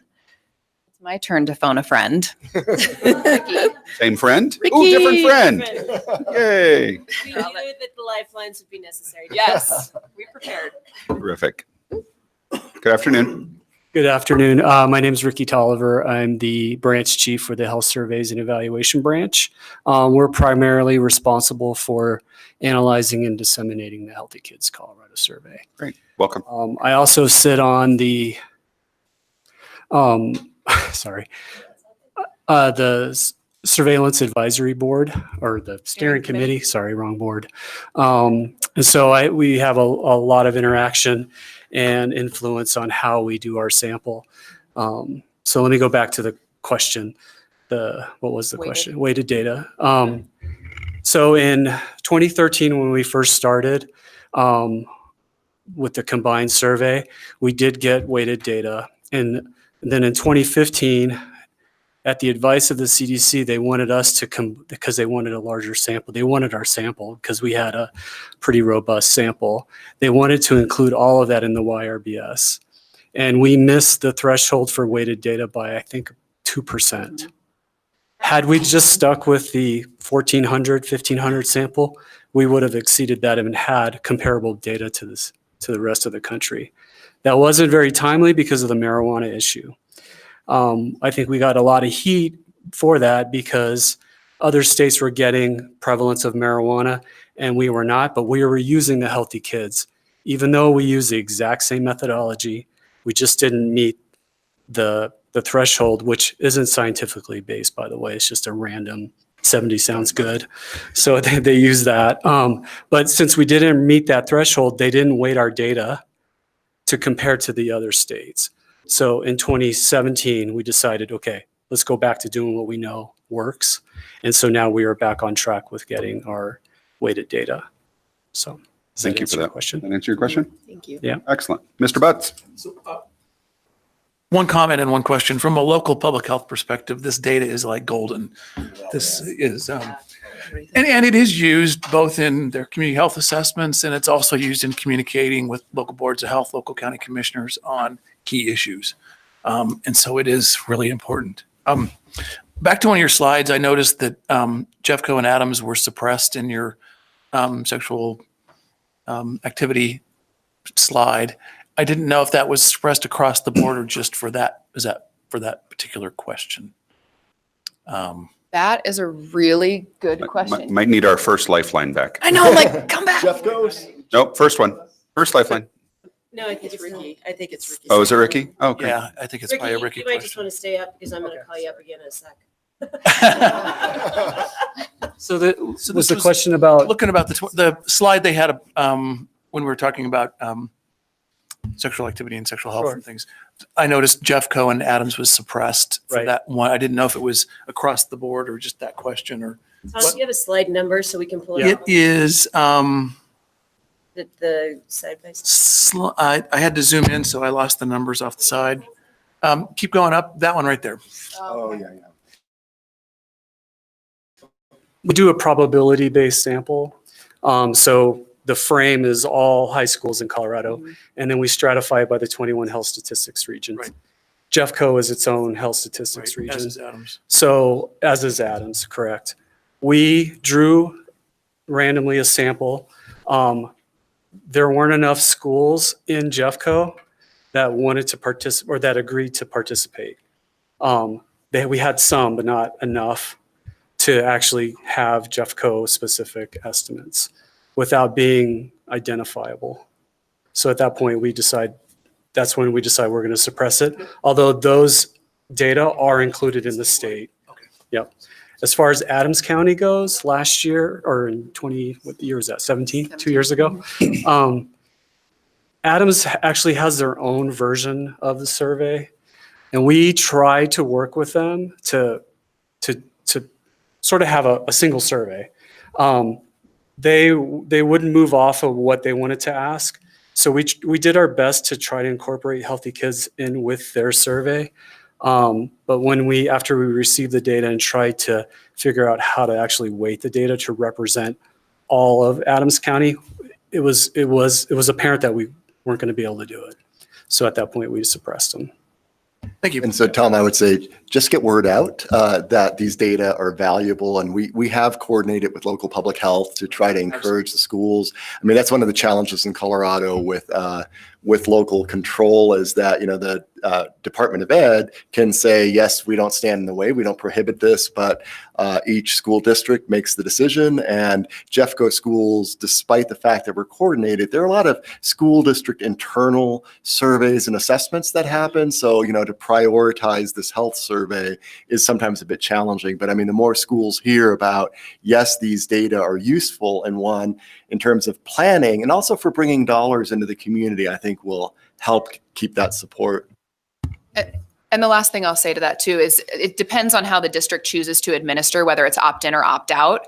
And so obviously we have a lot better success when it's opt-out versus opt-in. And so some of the districts, you know, we are engaging in, or we aren't, but our contractor is constantly engaging in conversations with the districts around that. And I can say that there has been a conversation with ACYI, Adams County Youth Initiative, who has historically administered Adams County survey. And they are interested in engaging in conversations around how do we either use, how do they use Healthy Kids survey and use our administrators for that survey versus continue their own. So we continue to engage in conversations. Yeah. Ms. Hammond? I just wanted to make a comment. The information is incredibly valuable. And of course, it goes right along with Ron's question and Dr. Pistula, that the more we can get it out, the better. I think that just like kiddos right now seem to be getting on board with climate change, I think that this kind of information will do at its best at getting on board with children, specifically with high school kids. So I just would plant a seed that the more we could publish this information in a way that it's not enjoyable, but attractive to high school kids. And that probably means it needs to be on social media, but some way that we can attract the kids to look at this information, because they're the ones that have the more open minds and they're our future. So just plant the seed. If you embed it in like a skateboard fail video. There you go. Then all kids would see it. Director Ryan, you had something else? Yeah, just a comment. Like I don't have a good solution to this, and welcome you all to comment on it as well. But one thing I struggle with, so living in Eagle County and, you know, living up there for 15 years, and really sort of getting a flavor for the surrounding counties. When I look at our statistical area, which is in the light blue on the western slope, the counties that are grouped together are so different, right? So you have Eagle and Pitkin, who are very rich. You have Lake, that's poor. You have Mesa, whose politics are completely different than Eagle and Pitkin. I mean, I can go on and on. The percentage of immigrants, right, are way high in a couple of those counties and much lower. So, I mean, what I was sort of wrestling with in my head is, in some ways, to combine. And I understand why you've got to do it. I mean, you've got a random sample, and you don't have big enough numbers to look at by county. Heck, you don't even have it in Jeffco, where the population density is huge. So what I struggle with is it more meaningful to combine the results in disparate counties that are smaller, or is it more meaningful, if you're in one of those counties, to just use state data, you know, for your decision making? And maybe they don't vary by that much. And I think Eagle County pays to have its own data set. So I don't know if then that's able to be put in the mix, or because they're opt-in, they're sort of out here. But there's no easy answers here. But do you have any thoughts about that? Well, I guess I could maybe claim a little bit of responsibility why we have 21 health statistics regions. You can blame that on me, I guess. So about 18 years ago, I guess 17 years ago, it was an effort to regionalize our state so that we could select our adult population-based survey. And that's all it was. And so what we did is we went on a road show and talked to all the counties and gave them the reasons why we were combining. You know, demographics are similar, and geography and population size. We did our best to group counties where we thought we could get enough data to report on. Right. For an adult survey. Since then, it has really picked up and it's being used for other things. We had no idea that it was going to turn out that way. If you look at the numbers on the map, they're not on this, but it makes there's no rhyme or reason why they're numbered that way. It's how it fell out in my spreadsheet when I started. Science. So, yeah, that's why if you look at it, they're not, they're not, it's not clear on how they're numbered. But my point is we regionalize the state for something totally different. Okay. It's always, we can do it again. And I think it's probably time to do it again because we have other reasons why these data are being looked at. And I believe that, just as easily as we did it 17 years ago, we can do it again. Let me just add some thoughts on this. I actually have had some great conversations with the folks up in Eagle County working in tobacco. So, they had to do their tobacco-focused community assessment, and there is this limitation of the data. But, as Audra presented to, many schools opt in. We don't know who they are. So my advice to local public health is go to your school, either school building, talk to the principal, or go to the school district level and say, hey, did you all opt in? Because the contractor, the university, provides school building level data back to them. It's up to them to share it. They're not our data. And we did that, based on over the years, kind of the early iterations of the survey. I've testified to school boards and they said, you know what? We don't want to be the owners. In this case, the health department doesn't want to be the owners because we don't want to have to identify the schools, So, that's kind of one of the benefits to participation. They can't be called out on it. But, as a local public health department, you can ask for that. A community member can ask for those data. The other way around it is, you'll see in my slide when we do get to vaping, it's still coming, don't worry. We actually do slice and dice the data. So not just by, so when we talk about sub-state data, it's not just by health statistics region or by county. We also slice it by urban versus rural. So, if it feels like that comparison or descriptor fits more, those data allow themselves to be sliced and diced in that way. What a perfect segue back into the presentation, so we can try and stay on track. So let's scooch back down to, it looks like page 32. Bingo. Oh, you have it. Yeah, we zoomed, and now slide 32 is going to be That's huge. okay. I can be wow. Yes, you can. All right. So while you're pulling that up, so go back up one, please. There we go. That's a good size. So I'm going to be providing a concrete example of data to action. So partly I feel like the message is here. These data matter. They matter to us in public health here at the department. I'm glad that Tom joined in and say they matter locally. And I think, if some of our advocates were here, they would say it matters for our organizations, and whether those are advocates around a specific health behavior or around a specific racial ethnic group, you name it, I think that the data do matter. So I'm going to give a concrete example around vaping and step you through some of the prevalence estimates. I also wanted to make the pitch that it aligns with the old department goals in terms of identifying, emerging trends. So vaping was something that was, this is something new, I would say, only about 4 years old in terms of since that technology came up. The other is also to identify those hot spots in terms of where programs should do the work. So, to identify those disparities that exist across the state or amongst different populations. And then it's also to help monitor if we're doing something about it or think we're doing something about it, can we measure change over time? So I'll end with kind of the program response to some of these findings. I was going to ask a quiz, and unfortunately I don't have any animations here, without looking at the slide, about what is current prevalence? How many kids are currently vaping?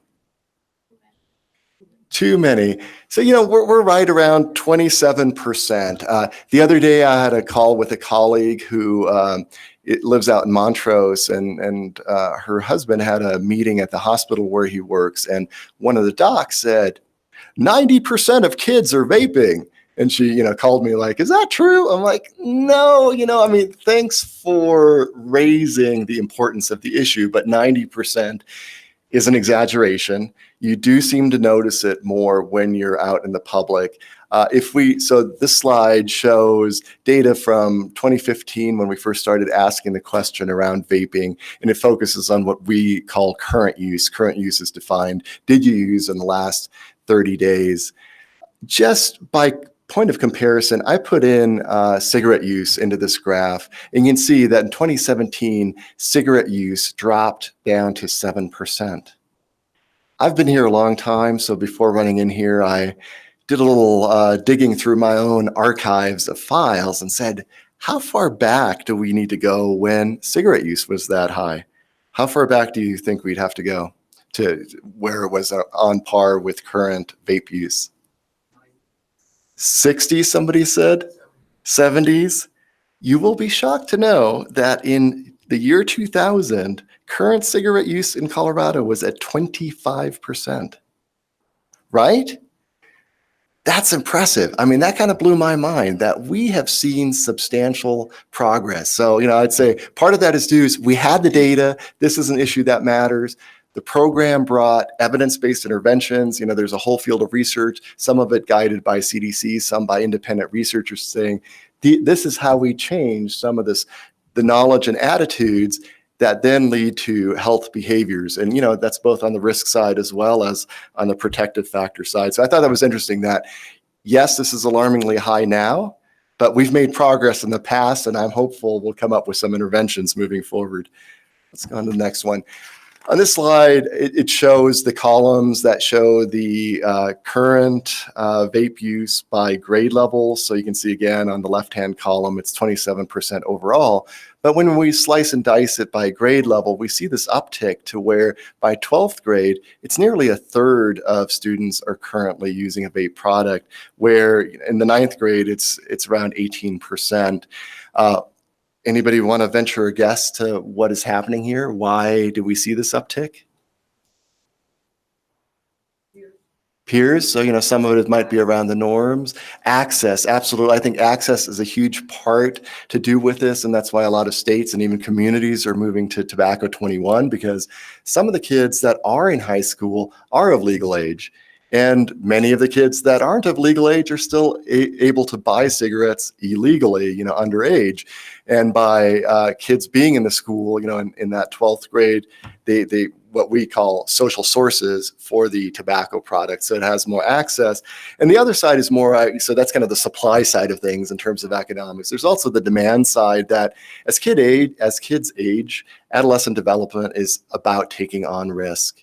Some of that can be healthy risk to say, I'm going to try the toughest class in my school, or I'm going to learn a foreign language and embarrass myself. But it can also be some of these negative risks of I'm going to use a substance or engage in risky sexual behavior. And so that's kind of a natural progression that we see over the course of development. And, again, so the kind of the underlying why. These data don't tell us that, but there's other research that says what drives that. Again, and we don't just look at the state level data, we drill down to the sub-state level. So in this map, I just want to highlight, the darker shades are the hot spots where there is a higher prevalence of current e-vapor product use. And that allows us as a department in the programming to say, we need to really work with those areas, whether it's through our local public health agencies or community-based organizations or schools, to say, you may need to pay attention to this, based on our data. And just a point of clarification, I should have started off with this by vapor is really not the right term scientifically, because it's not just water vapor that these devices are emitting, but we've adopted this language because that's kind of the street term for it. If we say e-cigarettes or, we've come up with all sorts of, ENDS, the electronic electronic nicotine delivery systems is kind of what I think the CDC uses, and that just does not roll off the tongue. But there is enough bench research. Some of this has been done in like little smoking chambers to experiments with mice and rats, to where they have used some of these products and measured the particulates. So like the 2 micron level, which is kind of a pollution measure that we use on the environmental side as well. And 2 microns matters because that is a small enough particle to get deep into your lungs where it can do maximum lung damage. These products have been measured to emit various chemicals at that 2 micron level, as well as detectable levels of nicotine in the environment. So there is environmental exposure to these products being used. It's not just, again, harmless water vapor, which is kind of the term that's often associated with it. Anyways, that was maybe a little too in-depth, but let's move on. So here, again, this is kind of a tiny slide, even with my reading glasses here. On here, what I've mapped is the overall prevalence of 6 different behaviors. So in the first column has the percent who currently vape, the percent who currently use marijuana, then the percent who smoke cigarettes, who use any tobacco, so not e-cigarettes, who use alcohol, and who are sexually active. And you can see the percentages there. And then what we did was analyze the data. If we only looked at those students who said they currently vape, what do some of these same health risk behaviors look like? And the reason all these numbers below are in bold is that they were significantly higher than the population that does not vape. So those that are vaping also have an associated higher level of other health risk behaviors. So again, I mean, there's this kind of this general category of health risk behaviors, and I'm not going to walk you through each and every one of those. Karsten? Yes. Hopefully a quick question. Did you look at the reciprocal? So we know the prevalence of smoking in teens is going down, but for those who, use cigarettes or experiment with cigarettes, are those a higher, do they have a higher prevalence for some of these vaping? other behaviors as Yeah, well? yeah. Absolutely. Yeah. So actually, the analyst, Emily, that couldn't be here today, I asked her, let's take a look. What if we flip this around? And yeah, so these behaviors are just generally associated with it. Isn't that vaping is driving these other behaviors? But we can, slice and dice it by any of these risk behaviors, and we would see a higher level of these risk behaviors associated with it than if those that don't. Exactly. And, it's kind of interesting. It was probably back in the mid-90s, there were a couple of researchers, Hawkins and Catalano, developed this social development model of youth where they were trying to explain, they had this label of antisocial behavior is actually what and I don't know why I'm pointing at you, but and, partly what they were interested, I'm looking at you because of, positive youth development. I mean, what they were looking at is, so far the science, especially in public health, had been around risk behavior, but not the protective behaviors. And their model actually looked at, I think it was 10 protective factors, things that buffered against these health risk behaviors, and then risk factors, which could have been environmental, family, or individual level, that predicted some of these negative behaviors or antisocial behavior, as they labeled it. So, again, it's no surprise that, negative health behaviors are associated with each other. Yeah, again, we have to be careful how we label things because in terms of the connotations and stuff. So absolutely, just like you said about vaping, if you use the other terminology, it's not as cool as vaping. Right. Yeah. So unfortunately, my daughter vapes, and so it made me upset. It made my wife even more upset. But it's interesting. The marketing's been brilliant around vaping, right? It is portrayed as a harm reduction method, and I personally agree. There's other researchers that agree. For those that use combustible tobacco, burning anything, it doesn't matter what you're burning, in a cigarette or in a pipe, is bad for you, right? I mean, it produces numerous carcinogens, and there's specific chemicals that are associated with tobacco. I can list them, and so there is some reduction to that, but it's not a zero risk. So for youth who would normally not use any product at all, not have any of these environmental exposures,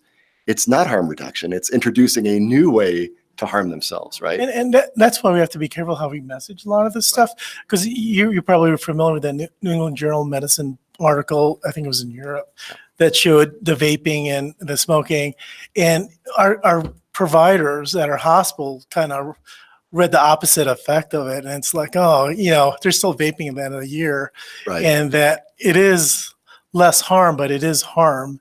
And that gets translated as, oh, this is okay, when our adolescents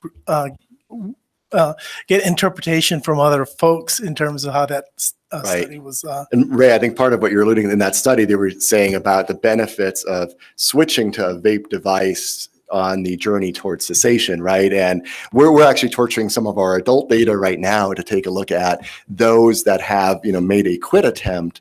Are they then what we call dual users? So they're not actually quitting, but they introduced vaping initially maybe to say, we're going to stop using the combustible tobacco, but then a year or 2 years on, they're now using both. So maybe while they're, at work, they're vaping, and then when they're back outside, they're back to using a cigarette. So, they're kind of maximizing their health damage, possibly. So let me get back on track. We have a few more minutes. Okay. Bring us home, Carson. Okay, so I'm not going to read all this at you, but Jill, this is partly to answer your earlier question. We slice and dice these data not just by health statistics region. So here we have all of these rows show either male or female. So in this chart, we show that there's significantly higher vapor product use in males. There's also, if you go down the list here towards the bottom, we have urban and rural graphed on there, and that there's a significantly higher use of vape products in rural schools than there is in urban schools. This doesn't really explain the why. An interesting thing to note too is that the lowest poverty schools actually have a lower prevalence, and part of that could be due to the entry. So some of these products cost $40, $50, $60 to buy a device. And we've also done some qualitative research around this to say, how do you get them? And some kids are like, yeah, if there's a concert I want to go to, I'll sell my device, and later when I've got money, I'll buy a new one. But so again, making it available to other students. Anyways, we can slice the data, identify which populations have a higher burden of use. Then looking at another association here. Here we're looking at smoking prevalence among students by other health behaviors. So those top two were physically active. So not really much of a difference between students who were physically active and those who were not. But if we look at sleeping as a positive health behavior, those that slept 8 hours or more on an average school night, those that didn't had a significantly higher prevalence of vape use. And if we look at the bottom four, here we're looking at have been bullied, had depressive symptoms, seriously considered suicide, attempted suicide. In all those cases where those are in the affirmative, there's a significantly higher prevalence of use. So, again, I kind of put that question out earlier before. Why? Why are people using this? And in a part, again, from other research, we know that sometimes various substances, including nicotine, are often used as a coping mechanism, right, to self-medicate. And then let's kind of flip to the positive side, and this is where I should really look at Audra here. This is the positive. What are some of the protective factors here? And I didn't pull out all of them. Again, here in this microprint, just looking at 4. The top row is things a teacher notices when doing a good job and lets me know about it. Feel safe at school. Have an adult to go to for help with serious problems, and have clear family rules. In all those cases, there's a positive association with lower levels of these. Again, these are the same health behaviors that we talked about earlier: vaping, marijuana, cigarette smoke, other tobacco use, alcohol use, and sexually active. All of them are actually lower where there is that protective factor in place. So again, the more we can do, either as a department or as a community to promote those positive behavior, the more we buffer against some of that negative risk taking.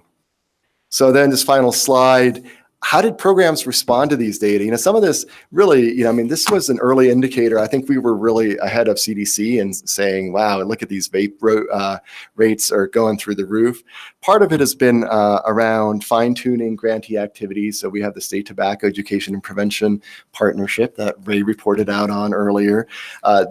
There was a vape-free November initiative that was done statewide to raise awareness of how big of an issue that is and what can be done to intervene.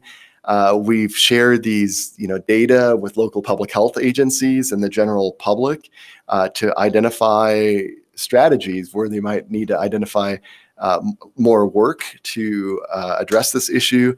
And then department internal, there's more internal cross-program collaborations than I've ever seen since I've been here at the department. So one of them is around the Healthy Youth Media campaign, Healthy Youth Media Group in the Prevention Services Division, where it's looking about multiple risk behaviors and how do we mitigate against those through a media campaign. So that addresses multiple risk and protective factors. And then somebody, I think, Patricia, you said, you know, let's give these data to the youth. There is a youth movement that is funded through the state tobacco, the STEP program.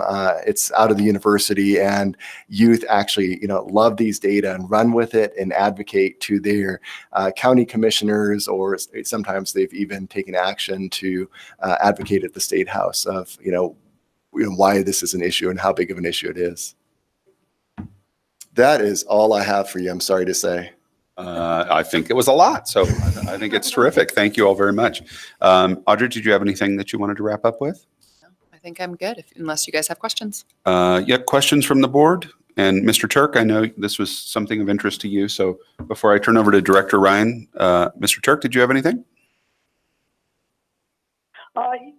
It was just mainly a few comments. First of all, thank you to the staff for pulling this together and presenting a wealth of data on this.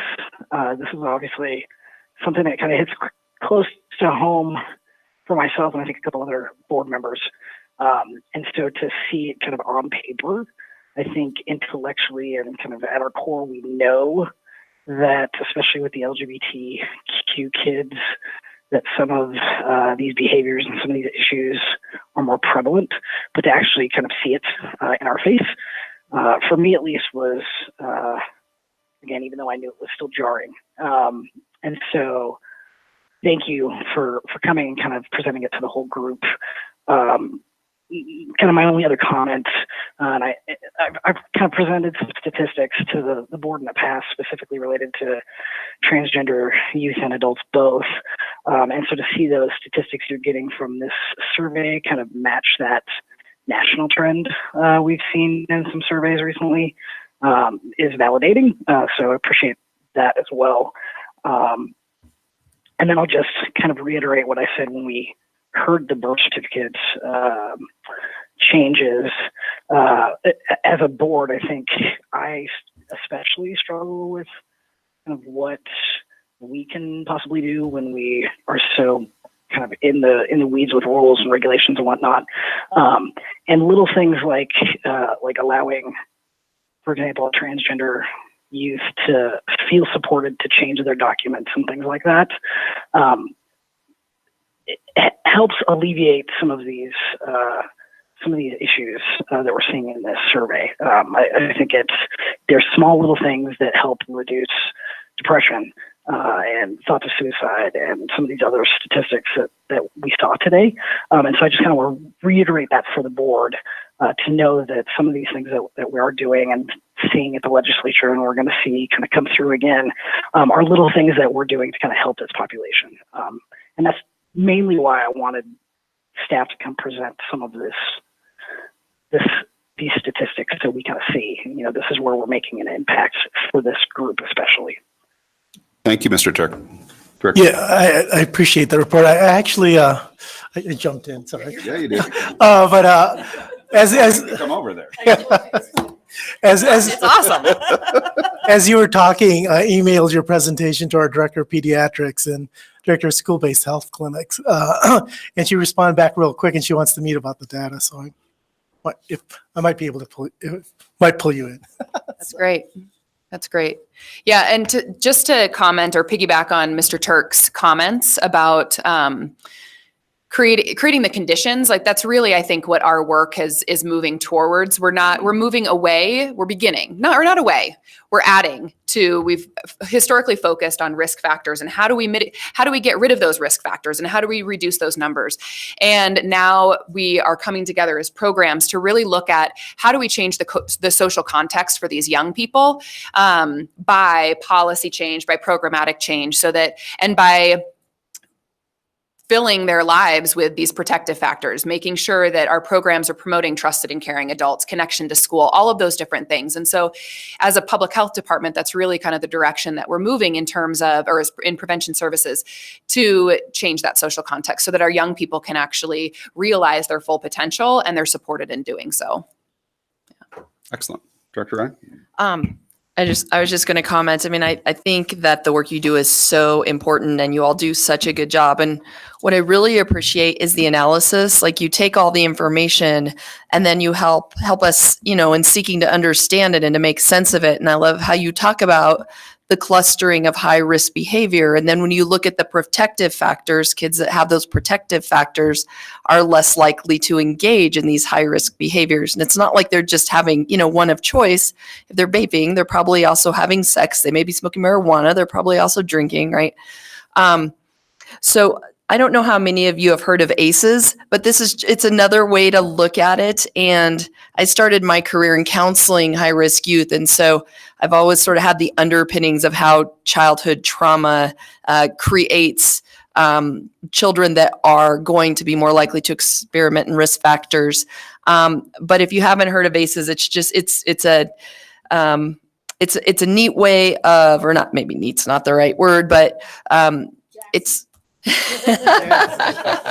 well, it helps categorize and helps individuals understand, how youth trauma, and they characterize that in different ways: bullying, losing a caregiver, abuse, poverty, homelessness. But, just recognizing if somebody has gone through that early in life, that they're more likely to have these risk factors. And so, I just wanted to throw out there if you're interested in learning more about that, but really do appreciate the analysis that's gone behind and the explanation that's gone behind the data. And we're happy to come back and if there are particular data needs, either, around, we have cradle to grave data collection, either if there's a specific topic you're interested in or a specific data set, please let us know. And as your agenda allows, we'd be happy to run through that. We appreciate that. Thank you. Thank you all very much for being here today. We appreciate it. All right. So let's turn it over to Deb. So before you all leave the room, I'm going to give my first announcement because it might be of interest to you given today's presentation. And then I'm purposely texting Mara to let her know she can call in now to do her legislative update. And she's going to interrupt me in the middle of all this. May 15th, the Board of Health is canceling its standing meeting. However, our Board of Health member, Sean Turk, is actually going to be the first to roll out the HR presentations, and he will be speaking to his transition and LGBT issues. Many of our board members are hoping to attend. It's going to be a department-wide event, and it might be of particular interest to you all. So if you have time from 10 to 12 on May 15th, you're more than welcome to see where the next leg of the conversation goes. In addition, and you don't need to stay for this, but the board's going to be working on how they would like to advance health equity, and I think that putting you all in front of me so that they had all of that seasoning. Karsten, I appreciate your offer for data because that really might be ripe for us. So thank you very much. It will be here in Sabin Clear, and we're also working for those of you that are remote for it to be via YouTube access. It is a $300 entrance fee made out to Sean Turk. Totally. So Sean on May 15th, for anyone that can make it, that's fantastic. The next piece is, and I'm hoping in terms of Mara being able to interrupt me, and I see that she's just replied, so let me. Yay! Your interruption is perfect. So I'm going to pause my updates and I'm going to let you rock and roll. Awesome. Hey everybody, I'm so sorry that I can't be there today. As you can well imagine, 16 days left of session, and everybody is sort of in a panic mode of trying to get lots of things done, which means lots of meetings and bill signings and all of that exciting stuff. People probably have a lot of questions about the immunizations bill that was first heard on Tuesday in committee. It was a very, very long night till 4:30 a.m. It's making its way through the legislature. It is finishing up in the House. It still needs to be passed by the Senate and the governor. If the bill passes, some of the things that CDPHE will need to do is to go through the Board of Health rulemaking process to implement a few pieces of this bill, and it is going to take several months. Because of this, we're keeping our current exemption procedures in place for the 2019-2020 school year, and the new exemption process and forms, if this bill passes, would need to be implemented conform with the would be for the 2021 school year. So just as a quick update for that, I'm happy to answer any immunization questions specifically about that. There's a few other healthcare bills going around that I know that I'm sure Deborah has alerted you all to, and happy to answer some of those questions. It's a big topic, as you all are well aware of this session, and it'll continue being one. And then I also do have an update for the veterans housing, nursing, staffing situation, salaries. The budget that got approved does bring their budgets up and their salaries full, which is exciting news. And DHS is incredibly excited to put in place those new salary requirements for those nurses at veterans hospitals. So there's a very rapid fire update. And what questions can I answer? Well, you missed Pat doing a backflip on that last. That's pretty exciting news, isn't it, Pat? Very exciting news. It's not just nurses, it's all the aides and all caregivers in veterans nursing homes and our state child mental health facilities for children. So Excellent. it's a huge move, and they, instead of phasing it over 2 years, are socking it to it in 1 year and get those salaries up. So instead of closing 2 of our nursing homes a month ago, we're going to be able to keep them open. That's great news. Yes, Indeed. thank you. Mr. Butts? One question on the immunization bill, and from a local public health perspective, I've heard that there's a requirement for local agencies to be in part of that process, and I didn't know if that mandate was going to be funded or unfunded. So That I can guess. for first-time exception, parents need to either. Mara, speak a little more directly into your mic if you could, please. I will try. Thank you. Sorry. The mandate right now, or how the bill reads, is it's a first-time exemption. You will either need to go to a local public health or the State Department of Public Health, CDPHE, to have your exemption certified and accepted. After that, you are able to mail them in. Local public health fiscal note was minimal because we really don't know how many of these exemptions would go through the medical exemption process per these new guidelines. Kind of, sort of. Sounds like it remains a question of concern. TBD. Yeah. Indeed. And just adding to that, I think that what we'll end up doing is, as this does start to move into that rulemaking, is where we're really going to dive into what that local impact is. On one hand, wanting to have the impact, obviously it's a good thing, right? And at the same time, needing to make sure it's adequately resourced. Staff will do the fiscal analysis like they would for any rulemaking, and state and local public health will be part of the stakeholder process. Were there other items that Deb, you or Director Ryan might want covered by Mara for this group? I'm going to let her get off the phone, but I'll give you a few more updates. Okay, Mara, I think we're good. Thank you. Thanks so much. A more robust update today. All right, and I'll send you a list of diners that are open at 4:30 near the Capitol, just if you need it for next time. Bye-bye. Thank you, Mara. That she was a trooper. This was not an easy day for her to do that. So I'm really glad that she took the time to call in. So big thanks to her for that. So just a few pieces. There is still a lot in play, and until it's real, I don't have it on my real list for you all. But I am tracking, and we've started working with staff for what our emergency rulemaking needs might be. So there might be a little bit that hits in July. Birth certificates, Sean, legislation, I think we'll have to do a true up for alignment in the rules, so we might need emergency rulemaking for that. The medical marijuana, it's the use of medical marijuana rule. We will have to do a minor technical cleanup because we recognized the role of the physician for disabling conditions as part of our definition, I believe is where it's located. And we'll need to have that modified so that's still consistent.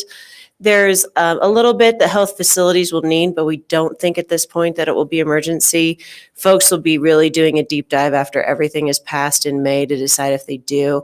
But we will have an increased role in behavioral health. So Mr. Alexander will be able to help us with that, Jim. And so stay tuned and we'll just let you know on those pieces. In terms of other updates, I would like to take a few minutes for those of you that have confirmation hearings coming up next week. Evelyn and Dan, could you just take a few minutes to review your questions and sort of how they came across? It was not negative, but they did not get the courtesy check.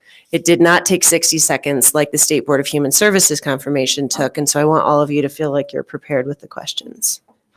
Evelyn, Dan, whoever wants to start. Sure. Shall I? Yeah. So yeah, it was not a courtesy check at all from it. Went through kind of my background and a lot of my outbreak and CDC background, and at which point Senator Crowder started with role of government in vaccinations, probably because I didn't realize that this was coming through shortly thereafter. So there's a lot of back and forth about kind of what the government's role should be in requiring vaccinations versus educating around vaccinations versus, if someone is unvaccinated and they know the risks, what's the problem with letting them just be unvaccinated? And you're talking about herd immunity and various other things, and the importance of people who can't get vaccinated and kind of rely on herd immunity to protect them. So, and then education around vaccinations about what's the best way to do that and kind of involving local communities. And both Senator Smallwood and Senator Crowder were basically kept going back and forth with me and then Evelyn on that. And we were going for about 20 minutes, I want to say. For 2 humans, they had 20 minutes. Question. Well, yeah, 5 of us went in about 6 minutes. Yeah. No, that's what was my previous experience, and I was expecting that. I think I concur completely with what Dan just reported, but I think as board members, we are prepared. I felt like all of the questions I could answer. It was nothing that I was like, where does this come from? At least to me, the questions were not about my opinion, more about, like what should we be doing in terms of, vaccinations, educating the public, things like that, which are things that I do. So maybe that's why I felt comfortable answering those questions. But I thought that your advice, Deborah, and maybe you want to share on how to respond when it comes to having to provide an opinion or something that you haven't had a chance to review carefully or have very little knowledge. I really hold on to that. I didn't have to use it, but I could have. I think at one point Dan did say I would have to look at the evidence before I answered this, but do you want to share that? I thought that was helpful. Please, that's yours. Okay. So the one piece, and I think that just historically for confirmation hearings where an individual can get into trouble is when they stretch. And when they try to do a deep dive and they want to really take that moment to share their entire resume of history and they're still stretching at the same time, that's when it goes south. So it's really okay for you to say, I haven't had exposure to that topic. I will need to review and study carefully, and I need to be open to the testimony that the board receives. And once I have that, I will do my best to balance all of that and make the best decision possible. So that's always a great place for you to start if you're feeling like you've been pushed outside your comfort zone. Clearly, if you already have that in your wheelhouse, it's perfectly appropriate. Evelyn was able to speak to all of her work over the years. I thought it was fantastic to pull that in, but it's really okay to say I don't know something. It's also really curious for me, the trend, and I mentioned this to Matt, the trend of the questions were almost putting you in the position of program rather than board members. And that was just a little bit curious to be able to say, we also would be pushing that back to the department to say, where do you want to go? And that's really appropriate to say that this board consistently has a habit of wanting to encourage process improvement. It's done in a very positive way, but it's like, great, now let's take it here. Now let's take it here, and being able to push that question back. So those are just a couple of strategies for all of you. We'll do the same thing with, I'll be monitoring the legislation, the activities right before your confirmation hearings. I'll just sort of give you a nitty gritty just so that if there's something on their brain that's really cooking, you're going to know that before you go in the room. And otherwise, we're just going to do the best we can. They ended up getting voted on last night, Dan said. It was 35-0. So it was perfectly amicable, but definitely on the more intense side of things. Okay. And even one of the Senator Carter had said, at the end of it, after kind of going through this for a good 10, 15 minutes, he was like, look, I'm not trying to do gotcha questions. He's like, I legitimately want to know your opinion given your background. And I'm trying, basically, I didn't realize, I guess he knew this was coming and was trying to get some more just thoughts and opinions from it. So, but yeah, no smiles, very, very intense.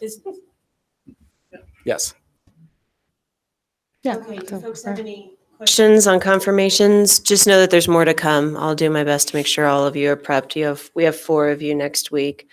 Then the next thing is Sean has agreed that if the members are comfortable with it, that he will continue to represent the board on the CCPD committee. He is up for reappointment a couple of months down the road, but since this is our last traditional meeting for a while, I'd like to go ahead and get your authorization. Is there any objection to Sean continuing to serve in this role? Aside from Sean. Right. Nope, the phone just went dead. I don't know what happened there. Okay, great. So Sean, you've been reappointed by the board to be the representative. Thank you so very much for being willing to do that. You have been very great for that group. They are eager to have you continue. Thank you, Sean. All right, so the next piece, I have 2 more. One is when the funding recommendations come before you, we do a big smash for the first time when we're like releasing the new round of grants, and then we have these true ups. And so Matt had sort of made the request of, hey, can you provide me the snapshot of the big picture? So that's why we included that table, particularly with Natalia, and we were a little hesitant, but my motto is provide the board what you provide the community. So that's why we showed you what the TRC has. Not only does it save staff time because you're not recreating a document, but it also just helps for information flow for everybody to see the same thing. I don't know if that's working for folks. Pat, I appreciated your comment. Another strategy would be if we're ever making a modification to the portfolio, I could just attach the historical ones. That starts to get lengthy though, because they start off at 30 pages and then there's another memo for 10 and then another memo for 10. So please know that I'm open to feedback. It's a little bit of a moving target for me in terms of trying to figure out how to package that succinctly. I mean, here we were moving Bent project from Bent to Otero. That's really all it was. And yet it takes a lot of words to do it legally correct. So it's things like that. So just let me know if you have feedback on that piece. And then the last thing. I found it very helpful today. Okay, great. Yeah, that was helpful. It's just a nice little refresh. That was sort of our hope, was that you had context. Succinct. Very helpful as well. And Okay. just so you know, I always feel like I'm sort of representing the Western Slope here, and so I'm always going to speak up. Yeah. And it really helps to have things identified as to where the money's going. Yep. Where the programs are going. Okay. Yeah, so I'll provide that feedback across the board to all of the grant programs to say the ones that we're seeing this month, the board members did find that helpful. They really would like to have the geography spelled out as well. And that way we can keep working on making it better. So thank you for that. The last piece is that we tabled our conversation of health equity last month, and energetically, I can feel like many of you are already closed. So I don't know if you're prepared to have this conversation today, but we do have the time if you would like to take a few minutes. So members will recall, and then for you, Kendall, the board received a presentation from our Office of Health Equity, and it talked about equity and inclusion and sort of where we are. And then it ended with sort of a challenge to the board to say, you are a policy-making body, you get to drive a lot of practice, and how would you, Board of Health, like to plug into this work? There are a lot of ways that you already do, so I certainly don't want to discredit that. But if board members do have thoughts and reflections about where you'd like to go, I sent out a number of materials that you received, as well as other members, for different things that are in play. I'll also let you know I am serving on our strategic planning committee in part, so I could see if there would be some opportunities for the board through that process as well. And we won't have that information until June, but we will have that presented to you at that point. And then, as I mentioned last month, we will reconvene and talk about this more in July. But given that we tabled it, if members can bear with me for another 10 or 15 minutes just to see if you have any feedback, I would really appreciate it. Okay. Bring up, Yep. in Eagle County, we purchased a DVD called Resiliency, and it's basically about the ACER test and the background of childhood trauma. We have been showing it all over the county, the schools, the probation office, the doctor's offices, everything. It would be a wonderful thing for this group to see. It's an hour long, but for instance, the Rotary clubs don't have time for an hour, so they've been doing it in half-hour segments. And it's great, fabulous conversation material exactly for what you're going to bring up right now. So I don't know if you have room in agendas coming up, but it might be something that we could, as a group, if everybody would want to, we could look at it in half-hour segments instead of the full hour.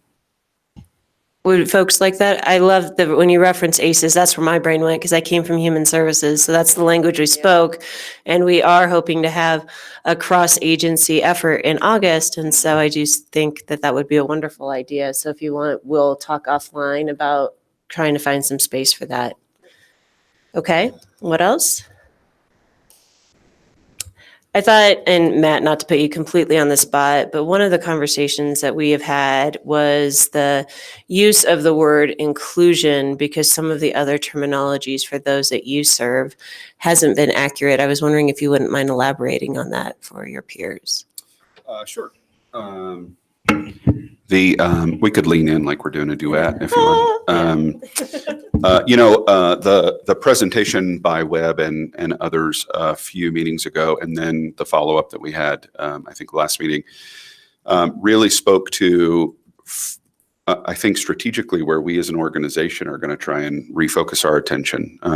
For folks with developmental disabilities and delays, and then folks with more traditional physical disabilities, for decades, inclusion has been the word on the street that has tried to bubble up in the vernacular when it comes to what folks want, and it's ultimately not true at all. And I thought the visual presentation that they gave in speaking to equity was far more powerful, and it's something that we've begun rolling out in our organization, and part of the conversation that I want to have in August with folks in a larger forum with the Department of Human Services and what we call HICPUF, which is Healthcare Policy and Financing.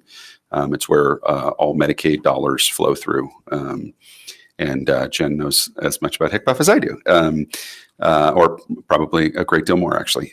So I do think it's not just for folks with intellectual and developmental disabilities. I think it's for a great many folks that are looking ultimately for equity versus inclusion. Did I cover what you wanted me to cover? Oh, hey, look at me. I didn't even know. That's good. Okay, so did you, other stuff for Deb? Feedback? Other thoughts or feedback? Reflections? Evelyn? I just want to say, and I mentioned this when Jill was not here, that I'm really excited that you are in a position of leadership because we know what your values are, just having served on the board with you. And at the same time, that now has become an expectation that, the department would really hold those values of equity and inclusion. And so I'm very excited, because I think this is an opportunity to make all of that happen, having you in a leadership position. So just wanted to say now that in your presence. Okay. Pat? We have a check sheet that we look at very cursorily now because it's pretty much the same thing all the time with each application about the economics and how it's going to affect the department and the population. Should we think about a check sheet that we look at how does this application affect our values of health equities? And, So if nothing else, it would make us think about it as we're reviewing it before the meeting. Yep. So one of the things is that we've been embedding sort of check your assumptions into infusing equity through all of our decision making. I will tell you that you see the final packet. I actually have that in for staff. It's a requirement as it's getting developed. One of the things I thought is it might be nice for you all to see the template and get behind the scenes for a moment, and maybe we would be able to tease it apart a little bit, because I give them samples of health impact assessments and I give them those geographic maps to say, how is this affecting regions of the state? Have you really thought it through? And yes, there's some discretion on how much people want to invest in it, but at the same time, I do things like, okay, you need to talk to you because you're both, and those sorts of things are part of what you don't see, but it's occurring. But maybe a look behind the scenes would be helpful. I'm not sure if that's really as active as Matt's style, though, so I didn't pitch that idea right away. I think that we can also see what comes out of the strategic plan, and if there are a couple of places. And the other piece here is it doesn't have to be something new. It can be more of what you're doing and just affirming your commitment, so that if Director Ryan comes to you with a request for a resolution or a letter to say, we really need to make a push here, would you be willing to offer your support? And part of what I talk about with staff when it comes to equity is the need to be able to fail forward and embrace that space. And it can be a little scary. And maybe you just want to say, we're really willing to be in that space with folks. We've had that conversation repeatedly when it comes to Webb's grants, and you all were willing to approve it and go there. That I don't want to undervalue how much that means to be able to make that push. So, this doesn't have to feel like it's something else. I do want it to feel very natural to you. So just keep thinking, and we'll revisit again in July if that works for folks. After you see the strategic plan, I'm thinking it will feel a little bit more concrete. Do you have anything in terms of, does that feel like the right note for you as well? Okay. Then with that, the next time that you will all be together is on May 9th for the Air Quality Health Effects Symposium. It should just be like you're going to any other conference. It's a one-day event. 7 out of 9 will be going, so thank you very much for that. Then in June, we will be in Pueblo, so agenda to be determined. Thank you all for making sure that if you did need a hotel, that you had reached out to Elizabeth so that we could get our estimate in. And we will rock and roll back with a full meeting in July, and we'll put you to work on all those rulemakings again. Okay? All right, thank you. Thank you, Deb. All right, any other business before the board before we adjourn? Dr. Barreo. Sorry to hold you here a little longer. I just wanted to share with you that I have accepted a position as Associate Director of the Cancer Center. So I'm going to be leaving CSU, but very excited to take that leadership position. And my faculty appointment will be in the Colorado School of Public Health, which honestly aligns better than in my psychology appointment. So I'm very excited about that, but just wanted to share that with all. Congratulations. Thank you. Thank you. That's wonderful. I'd like to share, Eagle County just made a huge announcement. We have a very active Director of Public Health, and he's been just unbelievable energy and enthusiasm put into a program to prevent suicide. And we have a horrible suicide rate in Eagle County, and we have a horrible rate of suicide in the state of Colorado. And so they just announced that our local hospital is putting $60 million into a program from their foundation to start off. And then they've said that they will help us raise $60 million more We've all been working on how much it will cost to turn things around. And we need 120 million in the next 2 years. And this is to hire 40 professionals to handle behavior health and mental health. This is to build an 8-bed crisis unit where we can have inpatients instead of in the jail. And this is 22 new counselors in the schools, along with public education. Wow. So, well, thank you. I have to tell you, there was rarely a dry eye in the room. I mean, I'm good. And so it's very, very exciting. And we have an advisory committee that's working on how the money will be spent. And it's just moving forward very, very quickly.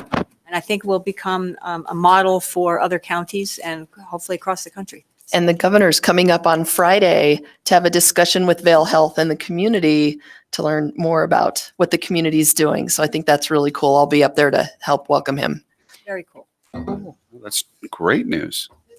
Pretty phenomenal. That's excellent. Thank you for letting us know. Anything else from the board? All right, any opposition to adjournment? Seeing none, we're adjourned. Thank you.